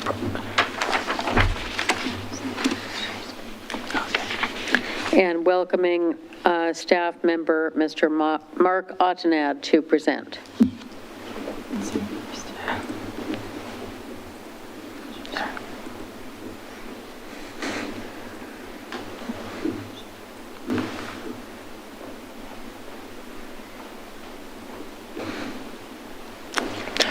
Good evening, Mayor Fitzgerald, members of council, Mark Ottenad, Public and Government Affairs Director, here with resolution number 3004. This is a resolution basically that adopts the findings and recommendations of the solid waste collection rate report that was just completed and maintains the current Republic Services rate schedule for solid waste collection and disposal that was effective last year. So we will be continuing last year's rates for another year. And you may recall you had reduced rates the year before, so quite a win for Wilsonville consumers.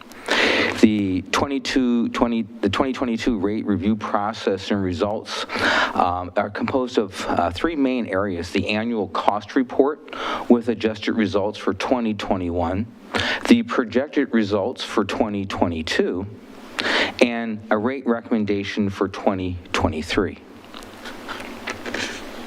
Republic Services has three lines of business: roll cart, which is residential customers; container, which is commercial business; and drop box, which is industrial business. All three of these together make up composite revenue for Republic Services. In looking at the 2021 financial performance, we see essentially that Republic Services did very well. The target for the operating margin is between 8% and 12%, and Republic Services managed to have income that was greater in rate of return in all segments of its business, with a composite rate of return of 15.8%. In looking at the 2022 projected primary changes, we see that there's a number of expenses that are going up, some revenues that are going down, and this is the kind of changes that we expect from year to year that vary depending upon contracts, inflation, and various rates. In looking at the 2022 projected financial performance, we do see that operating revenues are decreasing. However, the net composite revenue is coming in at 9.8%. And if you recall, we're looking for an 8 to 12% range with a target of 10%. So basically, because we have the target of 10%, what we now have is a situation where the rate of return for 2022 is projected at 9.8%, pardon me, or right about on the target of 10%. Therefore, the rate report recommends no modifications to 2022 rates and continuing the existing rates for another year for 2023. That, in essence, is my report. Happy to answer any questions. Thank you. Any questions? I have none. Excellent report. Looks like we had a lot of facts and figures in the last couple of meetings about this in the staff report. And thank you, Mr. Ottenad, for that direction.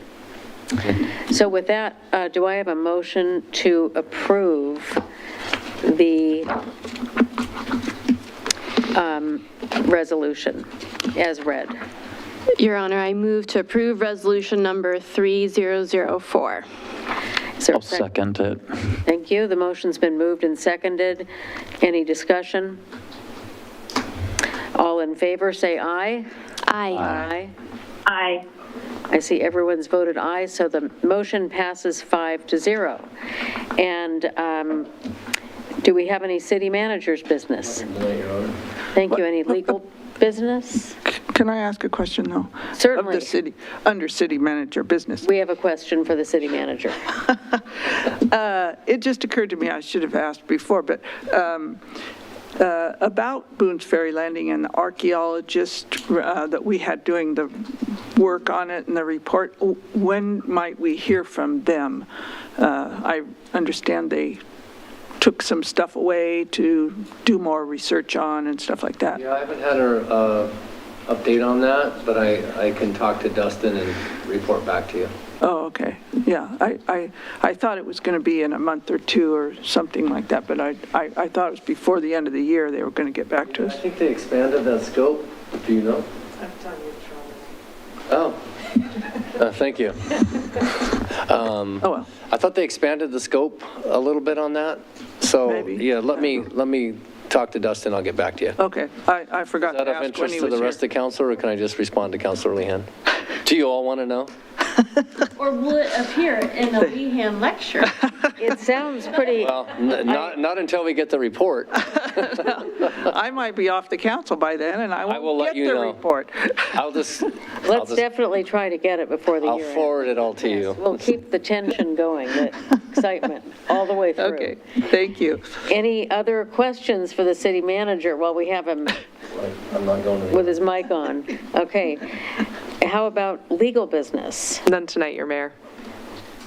Thank you. Our meeting is adjourned.